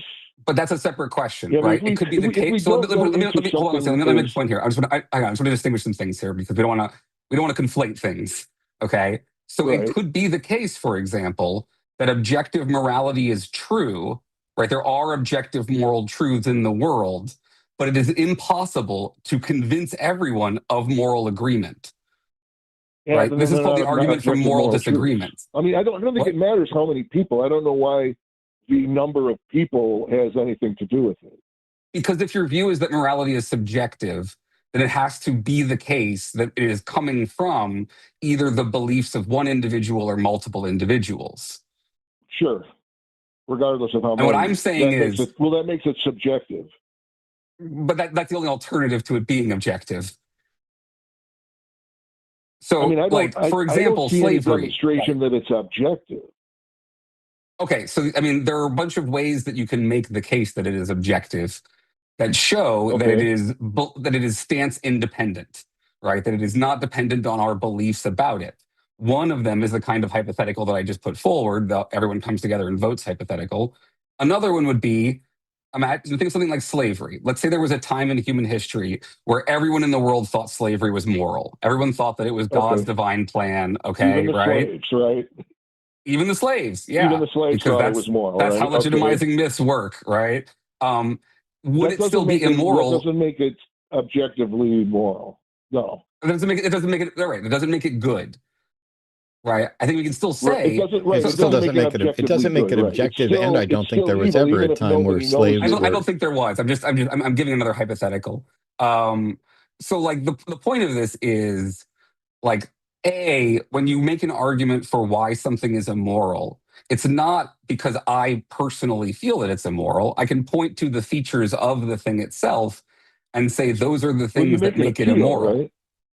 No, I can point to the other person, right? Like, if we can agree that this causes harm and causing harm is bad, then we can agree that it's immoral. But I mean, there No, might I be, don't need your agreement. There are sadistic, evil, misanthropic people out there who believe Yeah. that humanity is a scourge on the earth and that we should all be destroyed because we're ruining the environment, or whatever the argument might be. Hold on. Okay, hold That on. person may not agree that killing everybody in the world would be wrong, even though you and I and Yes. most reasonable people, obviously would.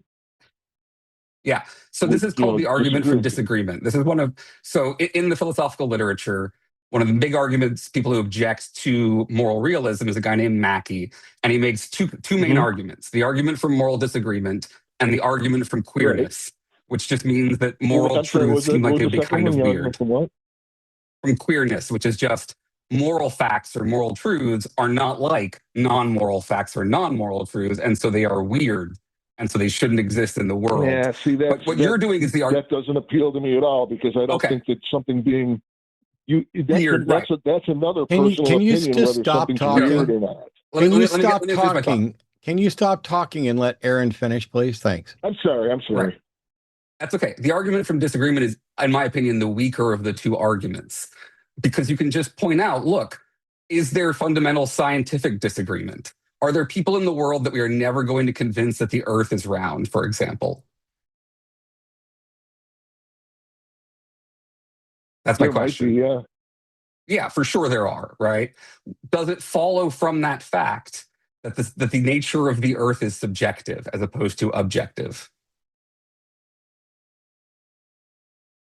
No, because there's objective evidence of the earth being round. It's not dependent on whether people agree. But morality is not like that. Well, what I would say is morality is like that. Morality is very similar in that it does not depend on whether people actually disagree. And the argument from disagreement in both cases, it doesn't follow from there being disagreement that you can't have an objective truth there. So it's not a piece of evidence against objective truth. You've just eliminated the entire Izot distinction. Yes, Matt, that's a whole separate question. I think the Izot distinction is misunderstood. Are you saying that morality comes out of a consensus of the people? No, I'm saying morality is our objective statements about the nature of the universe, properly understood, that we discover through our moral reasoning and judgment.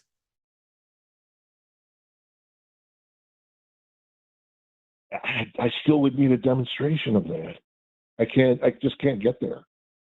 I mean, this is one of the situations where I just can't. Can you define what you mean by a demonstration in this context? We don't agree very strongly on, like the Nazis. That's a real easy one, But like when you get down to like very fine details, it all falls apart because everybody has different opinions about all these different things. And do you think that people can be wrong about morality? Let me ask you this: do you think that people can be wrong about morality? From my opinion, I think they can, yeah. In my opinion. They can disagree. I don't understand what you're doing. I don't understand what the "in my opinion" is doing there.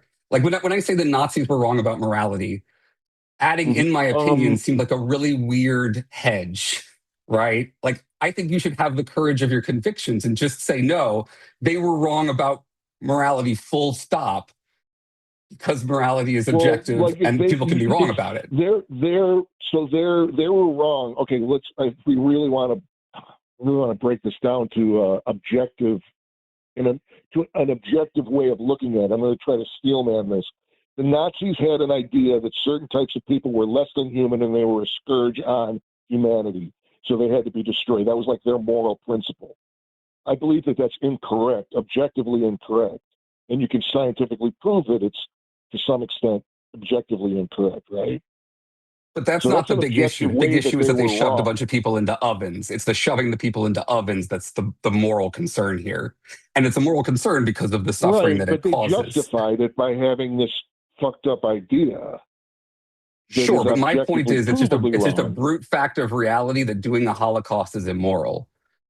And like, there's no reducing morality further there. It's just a fact of the matter that it's wrong to do that. I mean, I agree, but I can't say that everybody agrees, obviously. You don't have to. You don't need to. There are Nazis in the world. They're just wrong. What I would encourage you, like, this is the joke that I do with people sometimes when I give talks about this for atheists. I'm like, What you're running up against is more of a psychological block than an argumentative block. There's no argument here. It's just it feels weird to you to say morality is objective, maybe. And what you might want to do is just repeat to yourself over and over again, the Nazis were wrong, they were objectively wrong, until it feels less weird. I already believe it. I don't think that's going to help. I mean, what I would need is some type of a proof that, I mean, I understand what that kind of they were proof? So here's my question. You keep talking about proofs and demonstrations. Rationale for what they did. And I think that what can you give me an idea of what you mean by a proof or a demonstration? I'm sorry? I'm just going to be chasing shadows if you can't give me an explanation of what you mean by a demonstration or a proof. Okay, the previous caller was talking about the color blue, right? Sure. And can you prove the color blue? Well, we can define the color blue like different world organizations like ANSI and have actually definitions on what range of wavelengths of light, of visible light, are the color blue. And that's objective because it's written down. It's, you can't argue with it. Even if I see the color red, except for the fact that there's no objective true color blue, and people don't see the same color. You're talking about something else now. That's not blue. You know what I'm saying? But A, God, morality is not the same as color, and B, there is no objective blue. Right. Well, no, there is. It's objective if it's been determined, and if you go by that framework, then that is the definition of blue. This wavelength, that would be a constructed the definition of the color blue. Does it? It's still objective. It's just not. There's no intrinsic blue. Right. So that's a constructed the rules of chess the rules of chess were arbitrary and invented, and so was saying this is the particular frequency of light that we're going to label as blue under this ANSI standard or whatever else.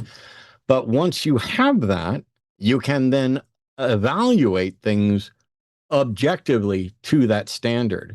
The issue here is, what is the objective standard? We got one for blue. What's the objective standard for morality?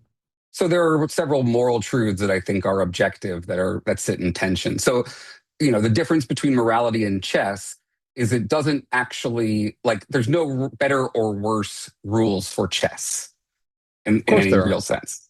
I mean, you can choose to prefer some rules or other rules. Right? No, what I mean is, you can choose to prefer the standard rules, or you can choose to prefer some house rules that you make up. It doesn't matter ultimately. There's no. It does matter though. Okay. Because if the goal is to determine a good game, and a good game is one that doesn't, for example, result in white winning every time with perfect play, then the rules in the game are going to impact that. If you set a goal, then you can measure which rules are better based on that particular goal.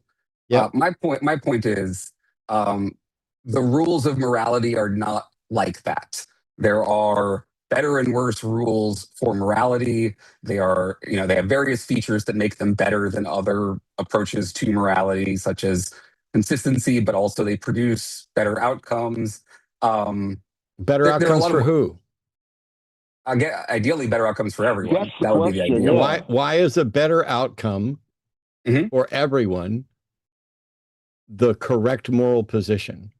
Yeah, because I think if you look at moral foundations, why is a better why is a better outcome for everybody the correct moral position?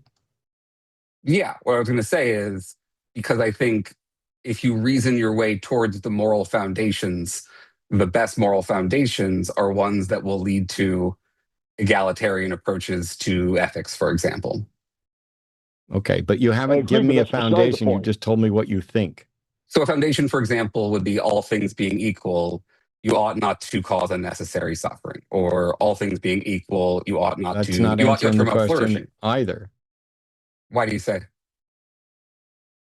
Why? So you want to declare X is good.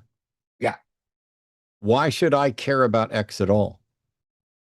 Okay, so that would be a separate question rather than a grounding question. That would be, psychologically, why should you be motivated to care about the thing? No, I'm saying I don't consider that. You might say X is good, and I say I don't think that's good, And you're like, well, it is. And I'm like, okay. So, for example, Yeah. the propagation of the human species. What if I don't think that's a good thing? Then we would debate sort of the costs and benefits of the propagation of the human species. Yeah, but if my foundational thing is that we should go extinct. I mean, do you want us to go extinct because you have some other goal in mind, or do you just intrinsically value us going extinct? I don't think there is any intrinsic truth to our continuation being by definition good. I think that it's all contingent. And by the way, I also buy into a version of objective morality, but not the way you're describing it. And sure, I'm guessing you're probably more of a constructivist. How about this? Would it be moral to wipe out the mosquito that carries malaria? So that's an applied ethics question, and you'd have to look at the cost benefits for wiping it out, along with other ethical considerations. From a human perspective, right? But what about the perspective of another animal that might eat that mosquito for food, or who knows what? There might be some that would be part of the cost benefit analysis. Yes. That mosquito. Yeah, that would be part of the cost benefit analysis. There's always some perspective, and that's what makes it subjective. No, there can be different disagreements about what the right answer is while there also being wrong answers. Does that make sense? I just can't. I can't get with that. I can't get there. If you don't believe that, then you can't have moral disagreements. A point of view. It's always be dependent on a thinking. What's the point? What's the point of arguing about morality if it's just opinions? Then it's not just opinion. So if we can agree that what we're looking for is that which best aids human beings, now we have an agreed upon foundation that we can then make objective assessments about it. There is no universal imperative that be the foundation, though. And I think that in Aaron's case, Aaron's just saying, in order for it to make any sense at all, it has to be about us and our well-being and, our propagation. And so that's the bare minimum. And the version I'm advocating for is very similar. Ian and I were talking about it basically, where it starts with freedom. Because if you do not allow freedom as the foundation of morality, you can't get to any morality. You don't have the freedom to even oppose freedom. Mm-hmm. But there's nothing. I would say you're discovering that autonomy is an important constituent of flourishing there. Well, it doesn't matter if autonomy is about flourishing or not. You can't enable, you can't permit or deny. To make the choice, right? I'm sorry, John. You cannot permit or deny autonomy without beginning by granting the autonomy to grant that. Thank you. So let me ask you this, Matt. Your view is morality is objective as long as we can agree on sort of starting principles or something. Is that right? So my view is that you can make non-subjective moral assessments comparing the consequences of actions to a goal. You can have a goal which seems universal, but is not an imperative. Like there's nothing about the facts of the universe that suggests that caring about the survival of human beings or the flourishing of human beings or the freedom of human beings is in any way an imperative. But we care about it. Okay. So it seems like you and I would have a disagreement about... problem. That's what it is. It's an is-ought problem. Well, so people often bring up the is-ought argument from Hume, and it's very misunderstood, I think. If you look at what Hume actually writes, he is not making the argument you think he's making. What he actually says is often what happens in arguments is somebody moves from a factual claim to a normative claim without exposing their hidden normative premises. Right. And what you have to do is push someone to expose their hidden normative premises. Could you break that down? I didn't quite track that. Without losing they're hidden moral claims. Normative essentially, premises? Right. If I say, that counts as slavery, and therefore it's wrong, there's an implicit premise in there that slavery is wrong, right? Right. So that is the problem that he is raising there. I don't think you actually can read Hume. I would say that in my opinion, the best reading of Hume is that he's actually also a moral realist. He also thinks that there are better and worse objects of moral sentiment. He just wants people to be explicit about their moral commitments. So to bring it back to the goals thing, I thought that's still a subjective foundation. Just take the facts well, no. of So the to bring it back to universe the morals, and argue that because these are the facts, then they're therefore correct or right, morally right, or you can't get just because things are the way they are. That doesn't mean that's the way they ought to be.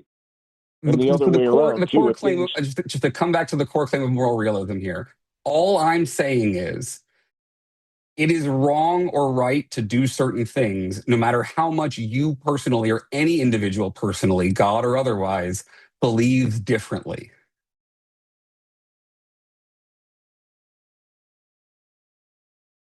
I don't know. I mean, I could take you. I think that everything got poisoned. I think that everything got poisoned the second you said personally and made it about an individual thing. Something can be subjective from the standpoint of us and not necessarily merely from me, right? Yes, like cultural relativism is another kind of subjectivism. My point is just morality isn't determined by our preferences about the moral truths. If we desired the moral truths to be different, it would not change them. So if every living human, for example, desired to end humanity's existence and considered that to be a moral good, you're saying that wouldn't make it good? Correct. Under what's the possible objection? The objection is that's not how morality works. If I give you an explanation, so let me ask you this, Matt. That's not why was the Holocaust bad? The Holocaust was bad because it violates foundational principles of moral freedom that we agree to, that we value. Okay, so it's not because I would argue that yes, it violates freedom, it causes suffering, those kind of things, right? Yes, and those are things we object to. That is bad, whether because or not they're in we conflict object with the things we value, like human flourishing and autonomy. And I would say the things we should value. Amount of harm for good. I'm sorry, John. I'm sorry. Yeah. So you're saying that's what we should value. Yeah. Where is the demonstration that we should value X is the objection. This comes up every time we have a discussion about morality. Yeah. And this is where Nagel, I think, has the right answer, which is I can point you to examples and try to show you directly that this thing is right or wrong. But beyond a certain point, there's no more disagreement to be had. So going back to your constructivist idea, Matt, right? Like on your view, if we agree on the original principles, we can construct an objective morality out of them. I'm arguing that certain principles we should agree on are better than other principles that we might agree on. And I think that ultimately you'd have to also agree, and that I think we would say we are lucky that we value freedom, for example, because freedom is something that should be valued. No, so freedom, so the only one that I can go with so far is that there must be the freedom. Otherwise, there's no freedom to decide whether or not you're going to allow freedom. But here's one for you, Matt. You know the Euthyphro dilemma, right? Yeah. Right. So the Euthyphro dilemma could be generalized out from belief in God to a question of metaethics. Well, it started with piety, but yeah. Right. But you can generalize it out from piety and God to morality and our beliefs about things. Is something good because we believe it is good, or do we believe it is good because it is in fact good?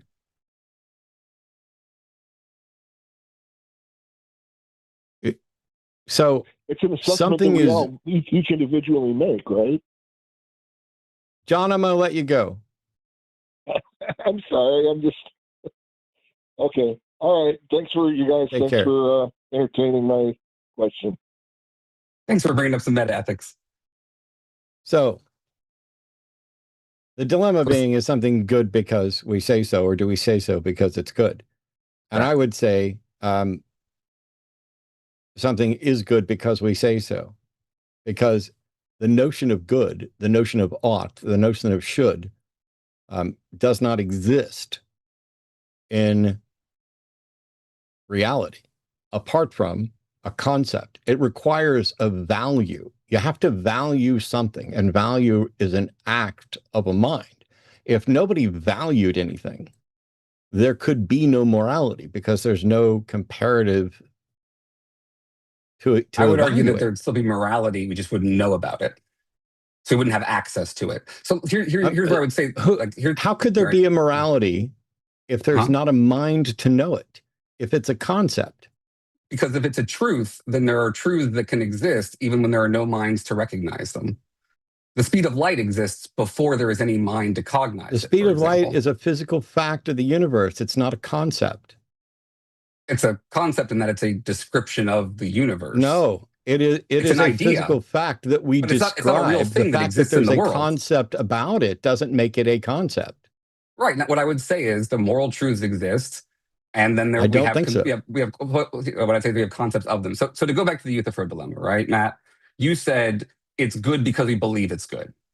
Does that mean that we could choose to believe that it's in fact bad? I don't think we choose to believe anything. So that phrasing already kills everything. I don't, think anyone ever chooses to believe anything? No, doxastic volunteerism I reject hard, full stop. Okay. I mean, I think people, like, insofar as I believe that anyone chooses anything in our world, I do think people choose their beliefs to some extent. I don't think anybody chooses their beliefs. As a matter of fact, I think it's absolutely impossible. A belief is the state of being convinced of something, and you're not in control. You can't just, hey, I'm going to decide right now that I believe I can flap my arms and fly. Nope, I can act as if I believe it, but you're either convinced of it or you're not, and you can be convinced for good reasons or bad reasons. I didn't mean to sidetrack into doxastic voluntarism. I just wanted to point out that if you believe that it's good because we believe it's good, then it follows that if we didn't believe it was good, it wouldn't be good. Good is a value judgment by definition. Good and bad. What I'm saying is it follows from your view that if we didn't believe that the thing was good, it wouldn't be good, correct? Correct. Okay. So if we didn't believe that the Holocaust was bad, it wouldn't be bad. Correct. Okay. That's a reductio ad absurdum to me. Where's the absurdum? I mean, I think the absurdum is the morality of the Holocaust is independent of our beliefs about it. And we know that because it's bad, because it involves suffering. So if we lack the values to assess it. You have an entirely circular argument there that is all tied up in how you feel about it. And I agree with you. I don't think it's circular. I think absolutely circular. What is the foundation beyond you don't like it? The foundation is that you can have these moral truths that are defensible, that are coherent. You're just asserting that it's a moral truth. You're not demonstrating it's a moral truth. Okay. What if somebody thought it was a moral claims good? That I believe are that like I think you can show are true. That you can show there are no arguments against them and there are good arguments for them, which is the best you can do for an argument like this. Like, what other demonstration could there be for a conceptual argument besides here are the arguments for why this is true, here are the arguments for why it's false, and those are not good because X, Y, Z. That's all there is. Yeah, that's all there is. That's us valuing things and discussing what we value and why we feel that we should value it. But there's nothing intrinsic to the universe that says whether or not you exterminate an entire group of people at some point in history is necessarily a bad thing. Okay, so I mean, I think we just fundamentally would disagree because I think the nature of conscious beings, is such that if you exterminate them in that kind of way, you're doing something objectively wrong. How is it objectively wrong? Are you saying that so for example, I have a friend of mine that wanted to die and died. Was it objectively wrong for them to die? No. Okay. Because it's a different context. That's a very naive kind of like absolutist view of how to do the morality, though, right? Like there's a huge difference between euthanasia and the Holocaust. Your argument was that it's wrong for conscious beings to die, and yet they die all the time, and they often die for good reason. That wasn't my argument, though, Matt. My argument was all foundation that judges to cause unnecessary suffering? Outside of a preference, what's the argument for that it's bad for conscious things to die? I think it's just a fact of the matter that to cause unnecessary suffering, to deprive an individual of flourishing is bad. Like when you understand the concept as soon as you say that you think it's just a fact of the matter, you've given up the argument. You're not presenting any case. You're just saying it's so. It's literally circular. No, You no, are no. asserting it. Like, You are asserting it and then asserting that you're asserting it. so the problem I think we have is I can tell you what the claims are, and then you tell me what's the arguments for them, and then I give you arguments for them, and then you tell me what are the claims, and then I go back to it creates a circle because there's No, it nothing else to be doesn't. said Your besides the claim is that arguments it's and the claims. wrong. Your claim is that it's wrong for a conscious being to die. And my That is question not is what I was. why? I said all things being equal, it is wrong to cause unnecessary suffering. That's why I put Actually, all of that's not those. what you said, but okay. Sure. Or I said, for example, the Holocaust is wrong. And the Holocaust is wrong because it causes a bunch of suffering by killing a bunch of conscious people, right? I agree that the Holocaust is wrong, and I agree it's wrong because it causes a bunch of suffering. But I And it do would be not weird if agree that it's if a we didn't value universal it. imperative that this is Mhm. the fact of the matter is this is still about our value. I mean, look, at the end of the day, I am more concerned about people's normative and applied ethics. If you want to, like, Me too. there are lots of atheists who disagree with me about moral realism, and like Shelley Kagan's a really smart individual who has a really good argument against William Lane Craig in their debates, where he takes the view that you are arguing for, and that's totally fine. I think that there is good reason to believe in objective morality and to say that you can have objective morality without belief in God. I don't think it's circular, but I'm not necessarily believing that I can convince everyone else of that view. I think this is the kind of thing where there are arguments, but they are not going to convince everybody, and that's okay. Okay. Sorry, we're going to move on to super chats in a second, but that's just silly. Nobody thinks that everybody can be convinced, and even if everybody becomes convinced, that doesn't make something objective. I agree. I don't think that that is the whole point of. So if people want to read a book about this, the book is called Moral Realism and Defense by Russ Schaefer Landau. That's the formal philosophical argument. Right. Okay. I think that he makes a strong case for why we should call morality objective. I don't. But also, Ian and I were talking about it, and I think what Ian was advocating for is something that I'm fine, and that is that as a practical sense, if you're going to have any sort of morality, it must include the freedom to act as a moral agent. Because if that freedom isn't there, then it doesn't matter whether your moral foundation is the extermination of everybody or not. I'm not sure I understand what you're saying. So like I could like let's take for example, if I was a radical, nihilist about morality, right? I was a Gorgias, and I was going to say, might makes right. There is no real morality. It's just rule by the boot, do whatever you want kind of thing. I don't have to defend freedom in any way in order to have that particular morality. Yes, you do. Why? Because then you don't have freedom to enact your morality until you defend that freedom first. Like, I don't have to defend it for anybody else besides myself, though, right? No. It is for yourself. This is not. Nobody's saying. But I'm not saying it's good. That freedom is good. Nobody said. We're not saying that you have to defend freedom for Aaron's view. It is, you must begin with the freedom to be a moral actor, to act on behalf of your moral intentions. If you don't grant that freedom, you're done. So that is the minimum, the base minimum that you must grant. So I want to clarify what you're trying to say here. Are you saying you have to value that freedom as a kind of moral foundation? Are you saying you have to acknowledge the ability to act according to moral principles or ideas? I'm not sure what you mean even. Which one? To act as a moral agent, you cannot act as a moral agent unless you first grant yourself the right, or grant everyone the right to act as a moral agent.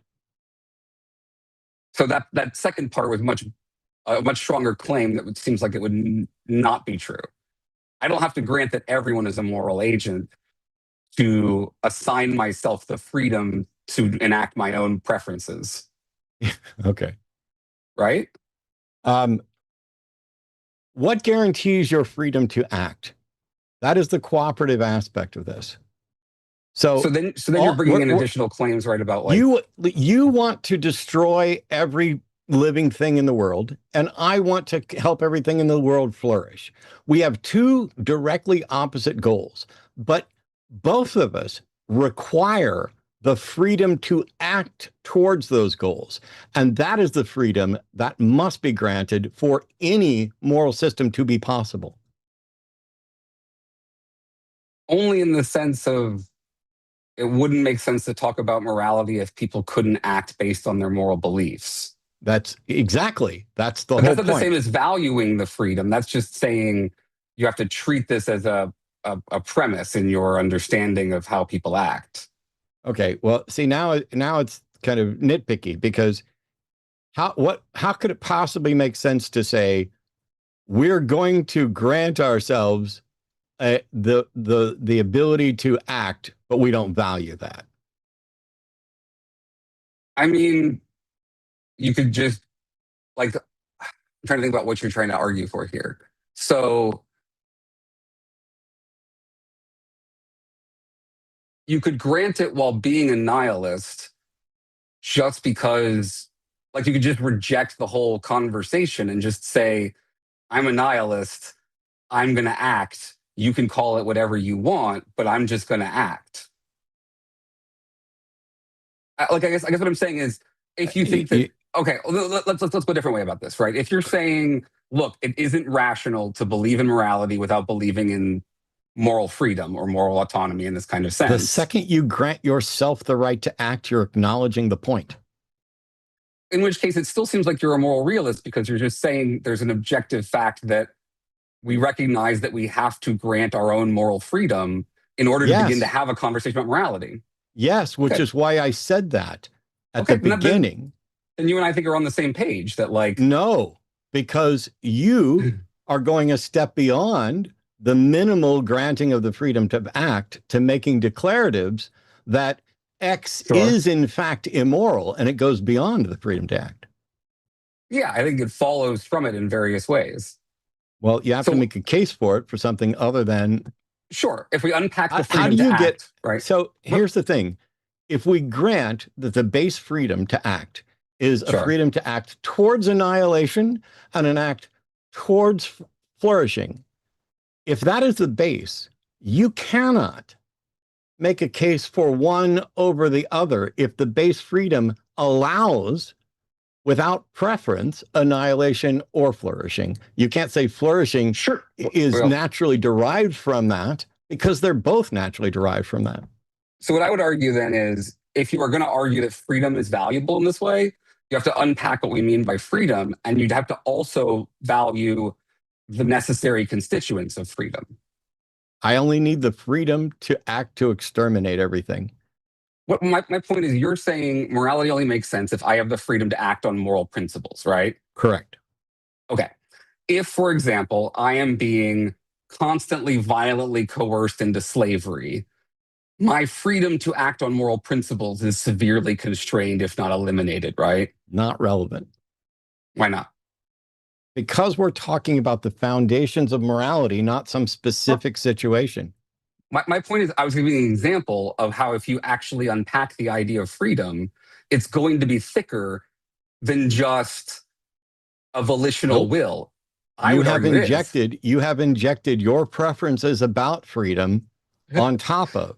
So we begin with the freedom to act, and that freedom to act could be towards destruction or could be towards flourishing. You would like it to go toward flourishing, and so would I. The difference between us is you think there's some kind of moral truth that leads to that, and I don't. Because the baseline just allows you to either go towards destruction or flourishing. Neither is preferable from a universal sense or from an intrinsic sense. They are preferable to us. Like flourishing would be preferable to us. I think that I would want to make the Kantian move then and say, if you value freedom in the way that you do, it necessarily entails valuing other things. Okay, you smuggled it in again. I mean, I don't think it's smuggling, I think it's entailment, but that's okay. You smuggled it in again when you say value freedom in the way that you do. Yes, you and I value freedom in that leads to more because we're adding our own preferences to it. I thought I solved the Izot problem ages ago. I think Kant's argument would run that even if you want to buy your account of freedom, it necessarily requires valuing certain other things that would make it irrational. So here's one way that Kant runs the argument, right? If you value freedom, you can't also value annihilation of everything as an end in itself because you are contradicting yourself. No, I'm not. If you annihilate everything, you've undermined your own freedom. No, I only valued the freedom to act towards destruction. Okay. Then that seems different than what you're describing. What you seem to be describing is valuing freedom itself. It's the freedom to act. The direction, it's like handing someone a gun and saying you are free to aim this gun in any direction you want. And I want to aim it over there at that billy goat, and you want to aim it at the soft target. And you think that that is a better world. And Matt would agree with you, but other people don't have to agree with that. And other people can turn the gun back on themselves as a course of freedom, ending their own freedom as well. This is just the baseline of you have to have the freedom to act. That doesn't tell you there's no imperative from the universe that you must act towards this goal. That's what we inject into it. And fortunately, we tend to inject the same or similar things because I'd like to keep living. Yeah, and I think that the existence of other conscious beings, for example, instills in me an obligation.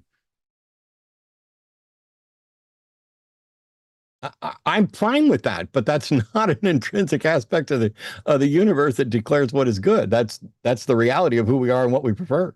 As long as how do you value things without value? I'm happy. As long as we can agree it stands independent, I'm happy. Well, now somebody in chat saying I slipped into theist mode, and I'm like, not at no point have I done that. But hey, let's we've got super chats that we can actually get to. And before we do that, huge thank you to everybody for calling and everybody else, and to Aaron for having a conversation I don't get to have often enough. This book has the worst forward of any book that you're likely to read. I know because I wrote it. But in reality, Promise has written a great book here called Gospel Lies, Surviving and Resisting Evangelical Extremism. I'm hearing myself echoed back at some point, but I want to make sure you guys were. What's that? Check Discord, please.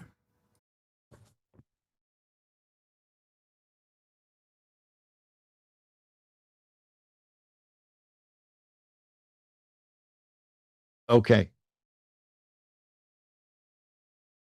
Before we get the super chats, we got one more call, but go buy the book.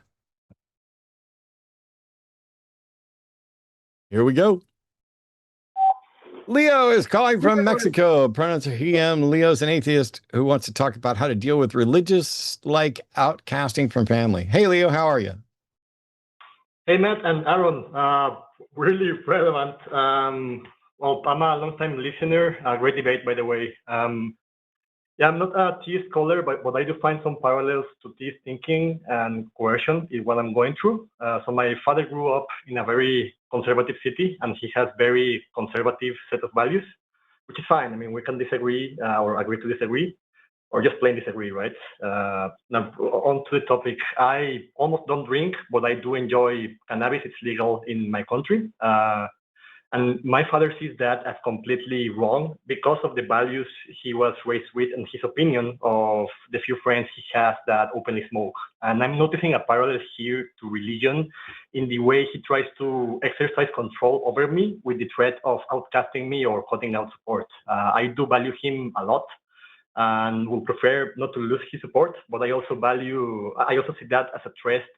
I see that as a dishonest threat, and I value thinking and acting freely and free of coercion over any family support or inheritance. So I know he's doing it out of no ill intent, and he has my best in mind. And I do respect him intellectually. I believe he's capable of hearing sound arguments and changing his mind. his mind.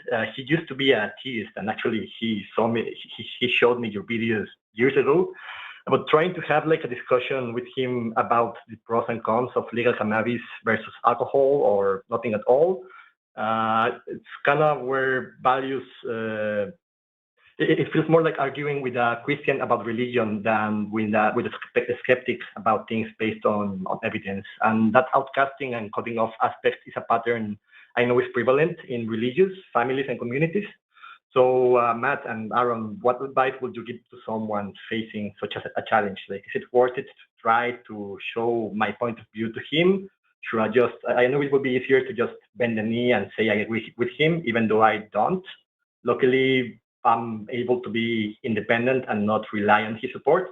But it's still hard, to have a family member that I know is capable of changing his mind, having this disagreement, and him, instead of engaging in actual arguments, he's using like religious-like strategies. And when I call him out on it, he's like just denying it. So until what point is it worth it to try to continue engaging with someone that's trying to coerce you with outcasting and things like that?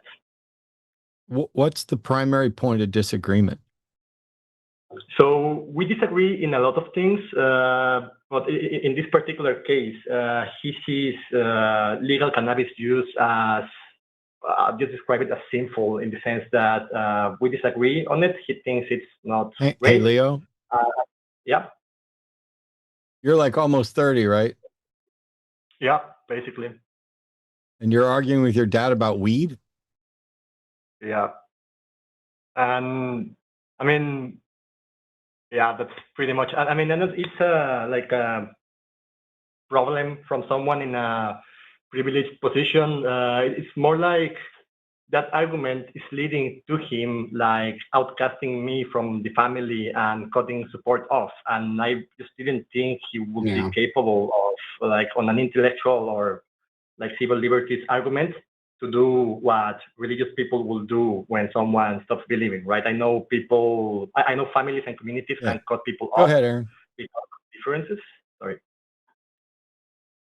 Yeah, I mean, I think this is a really hard situation. So, like, applied ethics, unlike our conversation moments ago, I'm going to give the answer it's complicated a lot of times because I don't think I can't give you a prescription. There's no like one size fits all answer to the question of how to navigate masking and passing and engaging with loved ones who have any kind of differing views that they're going to sort of use as a basis for cutting you off.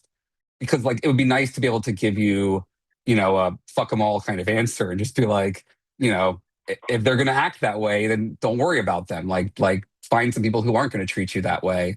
But the reality is, our loved ones are important to us in various ways, and we care about our families, and we might try to find a balance where we can have some sort of don't ask, don't tell approach. It sounds like in this case, you're being pretty heavily pushed to like, not have that, in which case I think you do have to kind of decide, do I really want to have my life be affected by people who manipulate me in these kinds of ways? But I don't think there's an easy answer. I wish I've cut family members out of my life for various reasons, but it's never something to be done lightly, I don't think. I know, and I think that's the center of it, because I just didn't think I will have to be in that position, and I don't really have much experience with or second-hand experience of other people cutting family off or so on. Like and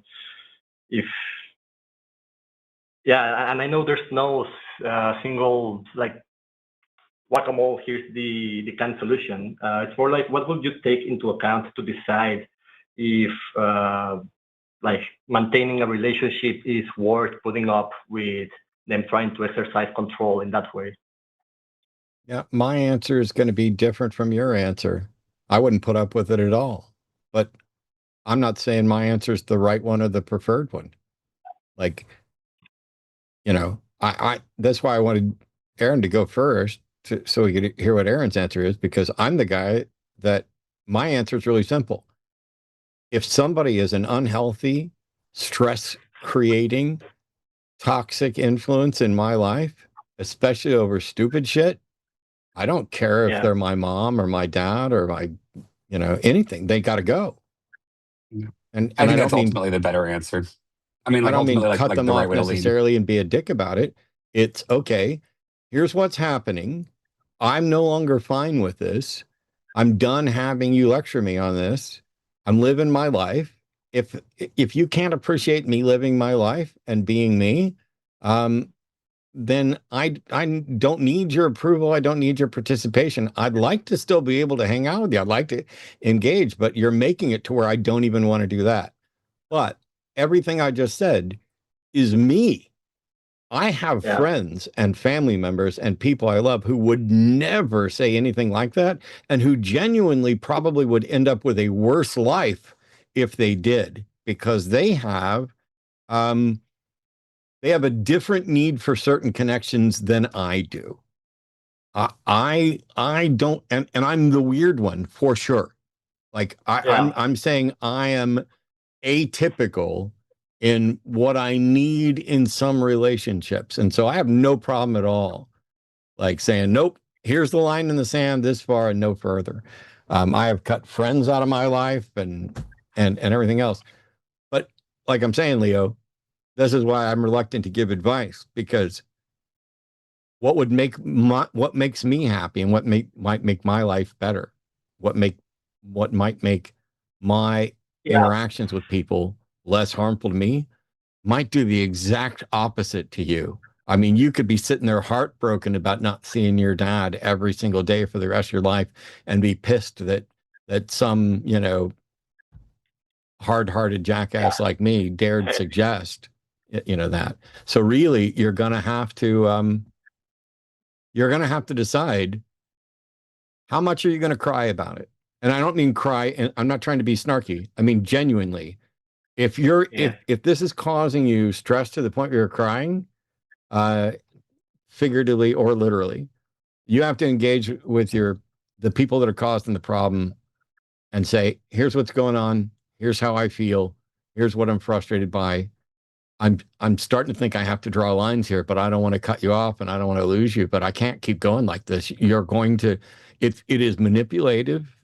It is, you are doing harm to me and you don't even realize it. I get that you're trying to do what you think is best, but you're not listening to me. You're not evaluating evidence. You're just preaching and you're just being controlling. And it feels like you're, you can't realize that while you'll always be the parent, that doesn't mean that you're, governing my life or responsible for it. You got to let go. Yeah, that sounds really like a very mature approach. Luckily, I don't depend on those connections just to get by. Like I'm able to make my own life. So on that aspect, I guess I'll be fine. It's that's like a sensible approach. So yeah. Don't blame me when you fuck it all up, though. For the thoughts. Yeah, no. Yeah. Yeah, it's hard enough to find the. Hang on, I'm a little overwhelmed at the moment. I'm sorry. It's hard enough with everything that's going on to find the things that make you happy, and it feels like, for most of us, for some people, they don't suffer from this at all, but for most of us, it feels like, God damn, my family ought to, at a minimum, be the people that make me happy. And when it turns out that your family is no longer making you happy, but it is more a burden and a conflict and a source of constant stress, at some point, a conversation is either going to have to happen, or it's going to wear you down until you are a shadow of anybody that you want to be, and where happiness is so far removed from what you can experience that you've just given up. And it's one of the reasons why, we support Recovering from Religion, but also the Psychotherapy Project and science-based therapy, because we're prone to allowing ourselves to be used, manipulated, controlled, all because we don't want to hurt somebody's feelings, all because we value somebody in our life. And we all do it to varying degrees. You've got to pick the family that you're going to care about the most. I already did. If people I'm related to are not respectful and loving to my partner, those people who are related to me can fuck right off. I will opt for my partner and her dignity and that respect. And the same thing is true, not just for her, but for a lot of other people and a lot of other communities even. You know, there's plenty of atheists who are absolutely shitty and have taken a massive dump on the broader atheist community for their own profit or benefit or whatever else. And I'll call them out every fucking time. I got nothing left to lose. I'm a domestic terrorist, evidently. Yeah, no, that makes sense. Thank you, Matt, and thank you, Aaron. I'm pretty fortunate in that I don't depend on that relationship, and I've found what makes me happy in terms of the sports I like to do, the people I enjoy hanging out with. So I'll be all right. It's such a stupid thing to have a difference over for it to then lead to having to cut each other off. But if that's where he's wanting to draw the line and that's where the impact of that relationship is hitting, then yeah, I guess that's the rational thing to do. Thanks for pointing out the secular therapy project as well. I'll definitely look at that. And Yep. yeah. The only advice I'm going to give is try to have open, honest conversations and draw boundaries. You don't have to cut somebody off, but you can cut the conversation off and say, it's like, I'm not trying to diminish your relationship with your dad. Aaron and I just had a public disagreement about a subject. Aaron's not a big piece of shit that I'm kicking off and cutting out of my life. We're almost on exactly the same page, but that same type of thing can happen even if you are seriously close to somebody, if they're, if Aaron and I were, give me another hour, brothers Matt. or whatever. I can get you there. I'm pretty sure I could get you there in another hour. I can fix you. We'll fix it another time. I can get you to the point where you cut me out of your life, not to the point where you're a moral realist, just to be clear. But anyway, yeah, Leo, go ahead. And I interrupted just to go ahead and finish that up. But I just want to make sure you need to draw some boundaries and you need to get better at communication. But that comes from knowing what limits you're comfortable with. Yeah, that all makes sense. Really, it's I'm fine with cutting limits, with placing limits, and if they're not willing to respect that, then I'll get more distance. Again, it's. I wasn't expecting to have to do that because I saw him as like a rational person that would listen to sound arguments. Like he recovered from religion, he may be able to change the way he thinks, but I'm also not responsible for that. And at some point, I have to say enough is enough, right? So I know he cares about me, and that's why I've been more motivated at trying to change his mind than with other people. But at some point, you have to realize you're not responsible for changing other people's minds. So yeah, again, thanks for the words. Yep. And yeah, have a good one. Thanks, Leo. Appreciate it.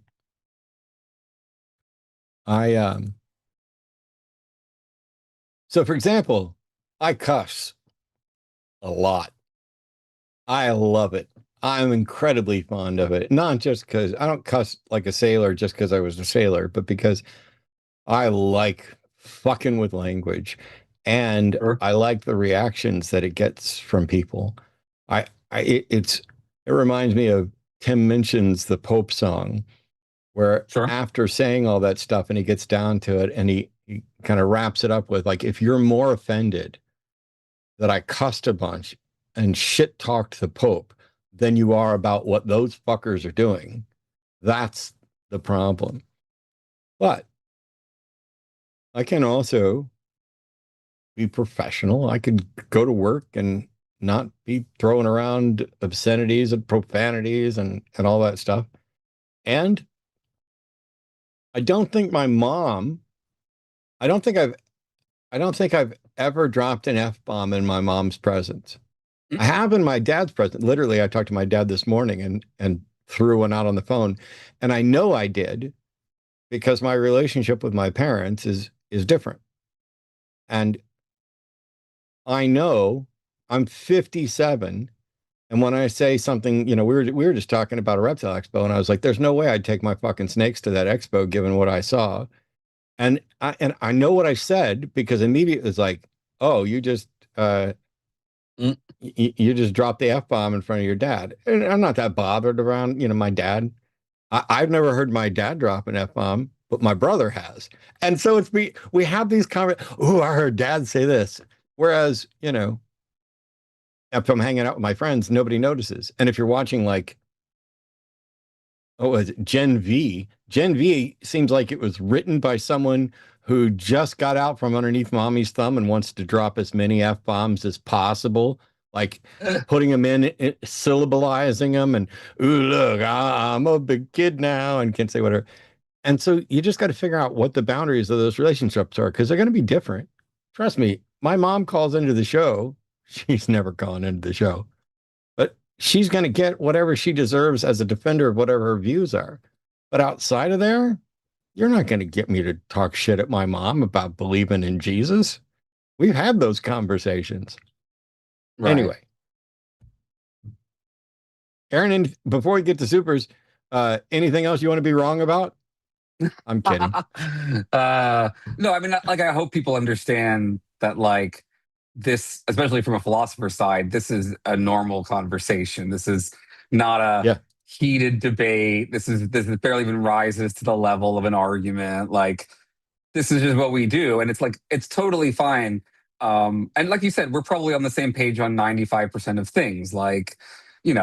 If objective morality is real, God wouldn't make it more real, or doesn't need God, or things like that. All those kind of, we just have a different perspective about sort of moral foundations, and lots of very, smart people disagree with me about this. And this is something that I would have been further away. I would have been further away 2.5 weeks ago if it weren't for the fact that Ian and I had a talk. And the only reason I think this matters, right? The only reason that I think it matters because I think it's true. But separate from that, the reason I still talk about this around atheists is because I at least want to disabuse them of the notion that they can't have objective morality if they abandon belief in God, because that to me is part of that immoral non-believer stereotype kind of argument. And I think it does convince some people, unfortunately, that they can act in ways that they shouldn't, because they, are free from morality now, and it's, do what thou will and let that be the only law kind of mindset. You can solve that problem in different ways, right? You're addressing it by saying, I'm okay with constructed morality. That's perfectly sufficient for me. I have a different view, and those are just two different ways to deal with the problem. I just don't want people to slip into a place of radical nihilism about morality because they've abandoned belief in God. It's wild. The trappings of certain aspects of nihilism, probably worse than any conversation about morality. And it's one of the reasons why I love my buddy Chris Johnson, who did the Atheist book and the documentary on it's 100 atheists give their thoughts on meaning and purpose in a life without a God.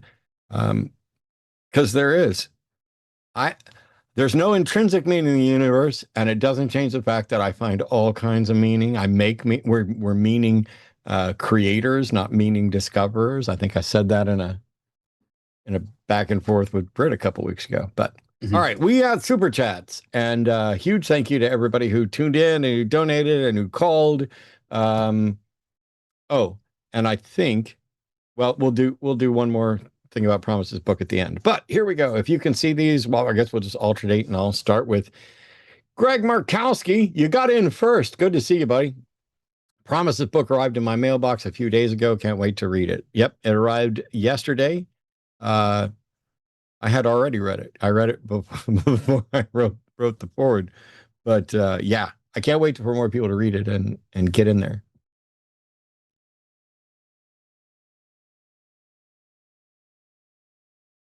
Can you see these? Mm-hmm. Oh yeah, do you need me to read one? Yeah, we're just going to alternate. Oh yeah, absolutely. So this is from The Atheist Mechanic. Hey Matt, enjoyed the book so far. Been having a bit of a rough week. My mom saw the book laying on a table, shook her head, and said that God was punishing me for my atheism and buying the book. What was the punishment? Existing in this timeline, I guess. The punishment was you having to read the forward. No, it's one of those things. By the way, thanks. I'm watching people react to the mere presence of a book. And this is why I'm glad we had Aaron on tonight to talk about what we talked about at the beginning, which is Aaron was reviewing a book written by a couple of or a bunch of apologists. And I don't think it would have bugged your mom, but I also don't think it would have bugged me. It's like this book, it says Gospel of Lies. What does promise mean? How do you even know maybe this book with this title and this thing and the graphic and everything could have been written by an active, believing Christian who's opposing some other type of Christian doctrine. It says surviving and resisting evangelical extremism. Maybe this could have been written by a queer-friendly Christian church that decided, like many of the others, to throw out more and more parts of the Bible and are saying, we object to these aspects of the Bible. It's not like anybody can say, oh, no, Matthew 5:17 and really needs to stay, but Matthew 5:22, that one is an abomination.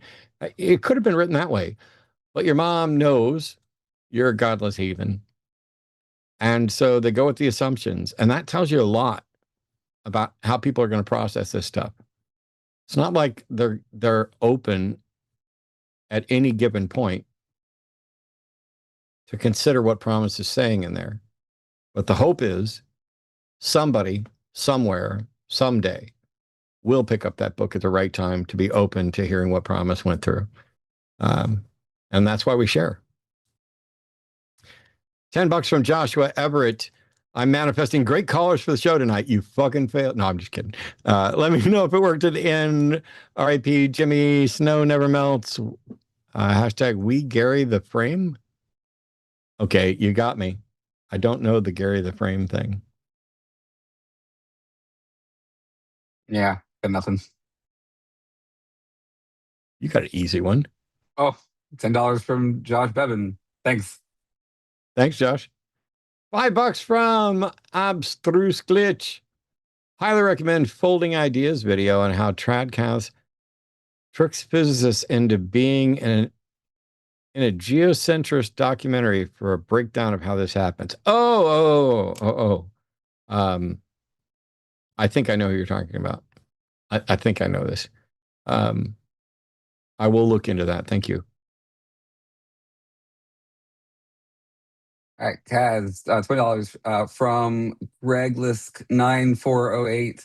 Instead of this messy, unjust world of cancer, disease, and natural disaster, a just God would have simply put each immaterial soul into a simulator that tested their free choices fairly and equally. Yep. So we just see the Roko's basilisk. Be fine. Although an all-knowing God wouldn't have needed to run it through anything. He'd have known before I ever made him. Yeah, when you were listing like the silliest religions out there, I still put Calvinism at the top of the list, by the way. It's funny. There was a pastor who reached out to me because of a prank caller to the Atheist Experience who claimed to be calling in from Austin Stone Church. And it was a fraud. But an actual pastor from Austin Stone Church reached out to me privately, and we went out to lunch. We had a couple lunches, and we had great conversations. And he was a Calvinist. And it was fun listening to him, how he explains his duty to evangelize and how he doesn't have any choice because he doesn't accept free will. And I'm, my views on free will changed in different ways, but to hear him say it was just absolutely wild, and it will piss me off forever. And it will act as confirmation that there is not a God out there that gives the slightest fuck about what I think. Because he and I were having good conversations on behalf of his religion. And he left for a mission trip and got killed by an IED. And I never got to see him again or have a conversation. If there was a God that was in any way trying to use him to teach me something, fuck you. Yeah. That's why I like the problem of evil, is because the conclusion of the problem of evil is not God doesn't exist. It's either God doesn't exist, or if it exists, it's a monster and you shouldn't bend the knee to tyrants. Yeah. This was a young guy, a young pastor with a brand new kid, dead. I will be pissed about that for ages. We didn't even know each other that long or that well, and I will be more pissed about that. There's plenty of obituaries I won't mind reading in the near future. That one broke me. So fuck that God. $20 Canadian from Greg Lisk. Christian missionaries must either believe that millions of people are burning in hell because they didn't hear about Jesus, or they're dooming millions to hell by presenting the choice. Yeah. That is Weird. Is a scary thing. Were you better off never being told? Right. All right. $10 from Joshua Everett 9887. The only thing that is perfect is the hair of the werewolf drinking a pina colada at Trader Vic's. Yep. And his hair was perfect. All right. $10 from Space Barbarian 3484. What does perfect even mean? It sounds like an obtuse version of optimal, where the conditions for optimality are undefined. There's a conceptual perfect, and we generally recognize, at least in, I don't know, most philosophical circles, that these are abstractions that cannot be. So a perfect circle isn't something that exists, and the Platonic solids and forms are things that cannot exist. They are the ideal that is unapproachable, that we then use as the referent point to tell how close of an approximation we can get to these. And the question then becomes, when people talk about God being perfect, is God perfect in that way, in that he doesn't exist, but he's an abstract referent? Or is God just the closest thing to that abstract referent? I don't know. Anselm's asymptote. All right. Thank you, Space Barbarian. Yeah, this one near you. I've lost track. I did this one. Okay. All right. Godfrey Good. Aloha. Please help a brother out. If belief isn't a choice, but one can withhold belief until there is sufficient evidence, doesn't that imply there's some measure of choice in belief?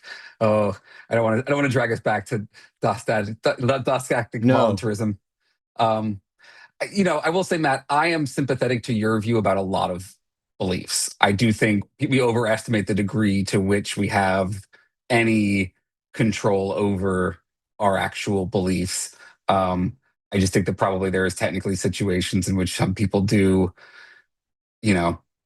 choose when there is insufficient evidence to go one way or to force them one way or the other. Oh, you can live in denial, and you can act as if you're not convinced when you are, and you can act as if you're convinced when you're not. And that's why a lot of these discussions about doxastic volunteerism, do you choose your beliefs? Are you withholding belief? A lot of it doesn't matter, because at the end of the day, my other contention is that people always, every single time, act in accordance with their beliefs, always.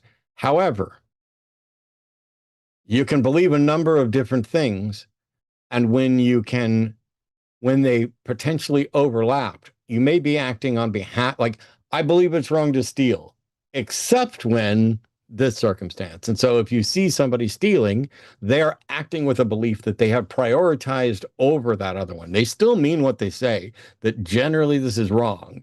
Or they may even engage in hyperbole and be like, this is always wrong. Well, except for this one little thing here. But when you say, if they're withholding their belief, doesn't mean that it's a choice. No, withholding belief is the way we describe the state of actively evaluating claims under the best standards and remaining unconvinced that it hasn't met the burden. You could become convinced for very poor standards of evidence, and we'd call it gullibility. I don't think that makes it any more of a choice. The thing you might be able to choose to do is train yourself to seek out better evidence and better standards of evidence. But that's not about the individual propositions. That's about the methodology. But can I ask you a question, Matt, without possibly opening a huge can of worms? Is your view different between beliefs and actions on this front? Do you think we have more voluntarism about our actual behaviors than our beliefs, or are you similarly going to the extent that we can be said to have any voluntarism at all? Yeah, I think it applies to actions, and I'm not sure how much. Okay, just curious. I think we always act in accordance with our beliefs, but I don't think we're always aware which beliefs we're acting in accordance with.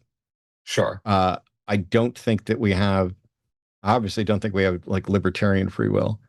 And I don't know that we have any recognizable free will. I don't know how free it is. We have will. Sure. Where that will comes from. Yeah. I'm not sure. I think there's a substantial difference between beliefs and actions on this front at this point. Just curious. At least then you would have to agree that people always act in accordance with their beliefs. So whether there's a difference between them, we're at least on the same page there. Right. Yeah. I'm a no free will guy as well. So we had no choice but to fight like cats and dogs. That's right. I have no choice but to argue about most of the things I argue about. $10 from Joshua Everett. Imagine two opposite sapient moral species that are always antithetical to the other's existence. What's good for one is bad for the other. In the face of that, there can be no moral facts. Sure.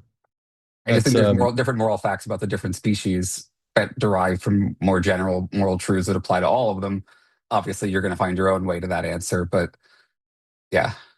But if there's different moral facts for group A and group B, then how do you resolve the issues where they overlap? So, I mean, think about it like, if you think that causing suffering is bad, let's say, right? Unnecessary suffering is bad. You shouldn't cause it. What causes suffering to humans might be different than what causes suffering to a whale, for example. Oh, right. All right. We'll have to pause here and stick a fork in it because we're gonna go back down there and Arden will kill me. That's fair. That's fair. All right, this one's me, right? Braxton, yep. Ucha. The funny thing is, I have a running gag on my show where I'm terrible at names, and I didn't know that I was going to be tricked into reading names, which is just my Achilles heel entirely. Braxton Uchea, the trans otaku. Already got my book, Matt. Can't wait to read it. Awesome, thank you, Braxton. $5 from One-Eyed Weirdo. I'm still uncomfortable without gods, but I'm more comfortable than I used to be. My favorite atheist meme is smile, there's no hell. All right, $49.99 from Billy Cypus. There was a caller previously who brought up the idea of coming to God when someone gets older or close to end of life. I'd like to call in sometime and discuss that. Is there a show where it would be appropriate?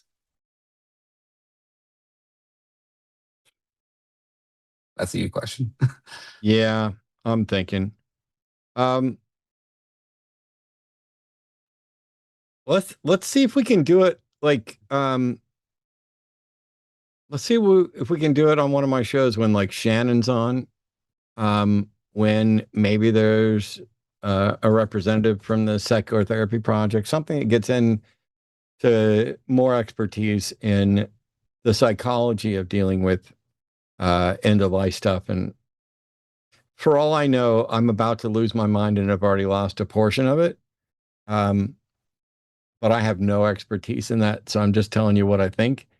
And so a week when I try to get people on who know more than I do about something every time, and I've been successful. I can't wait till I'm always the dumbest motherfucker on here so that people can be like, why do I still watch that Matt? Oh, it's because he gets people on who are actually worth listening to. And so if we get people in who know more about end of life stuff from a psychological standpoint and from, a mental health thing, I will look for somebody there. That's the deal I made. Thank you. That one's you. That's me. Okay. $4.99 from Trevor Harold G6P. Thank you, Matt, for your wisdom over these many years. You've changed my life. Have a great evening, gentlemen. That's nice. Thank you. You changed your life. I just talk a lot. $200 from Mexico, Leonard Salt. Thanks for the call, and super thanks for the call screener too for getting that last call in. Yeah, and by the way, that was Arden, because on my screen, what I saw in call-in studio was a disconnected call, and it didn't actually appear that way. That was my brain misunderstanding what was actually on the screen and her scrambling to be like, hey, dumbass, you aren't done the way you thought you were. So kudos to Arden. Kudos to our moderators and to our call screeners as well. You guys, y'all wind up making my show work better than I ever could, and I couldn't be happier. $5 from Melatonin Ale. I started reading Gospel of Lies yesterday. First book that I actually read the foreword, 10 out of 10. Well, thank you. All right, $5 from Master Builder 3232. The God of the Old Testament rather forces Ezekiel to eat cow shit rather than stop all evil. He must be the real devil. It's weird. That's fair. I tell you what I'm going to do. I'm going to open Promises book to a random page. And I'm just going to read a couple paragraphs out of here. As it's not going to be from the forward. You don't have to worry. I'm not going to do that, but we'll just go to right there. Don't fall for the fallacies. This is page 145. To have a productive conversation when it comes to things as universal yet as personal as politics, philosophy, and religion, I believe certain values must be maintained throughout. These include 1, the value of what is true, 2, the value of communicating clearly and honestly, and 3, the value of attempting to understand what the other person wants to communicate. One of the biggest stumbling blocks to any of those 3 values is logical fallacies. Failures in reasoning. You may be well versed in what logical fallacies are and how to spot them, while others may be learning about them for the first time. Regardless, I find it helpful to refresh yourself on different logical fallacies, often in order to train yourself to recognize them when they come up, whether in your own argument or in an argument being made against you. And then she goes through and lists some of them. This isn't just a how I found my way out. This isn't just a here's a bunch of arguments. This is someone who made their way out of some terrible views. Someone who was raised from birth to think they were wrong, they were bad, and that it was a good thing they were bad. That's kind of how she starts off. And she goes through and bravely gives you the tools that helped her. And I can't wait till we get to do more shows together. I'm excited. My copy of the book's here. Aaron, thanks to Metric Fuckton for coming and hanging out with me tonight. We'll have to do it again and dig in on some moral stuff. Where can people find you? Yeah, I mean, thanks so much for having me on. I love, chatting about all sorts of topics. Folks can find me over on my podcasts, Embrace the Void and Philosophers in Space, over on Blue Sky at ETV Pod.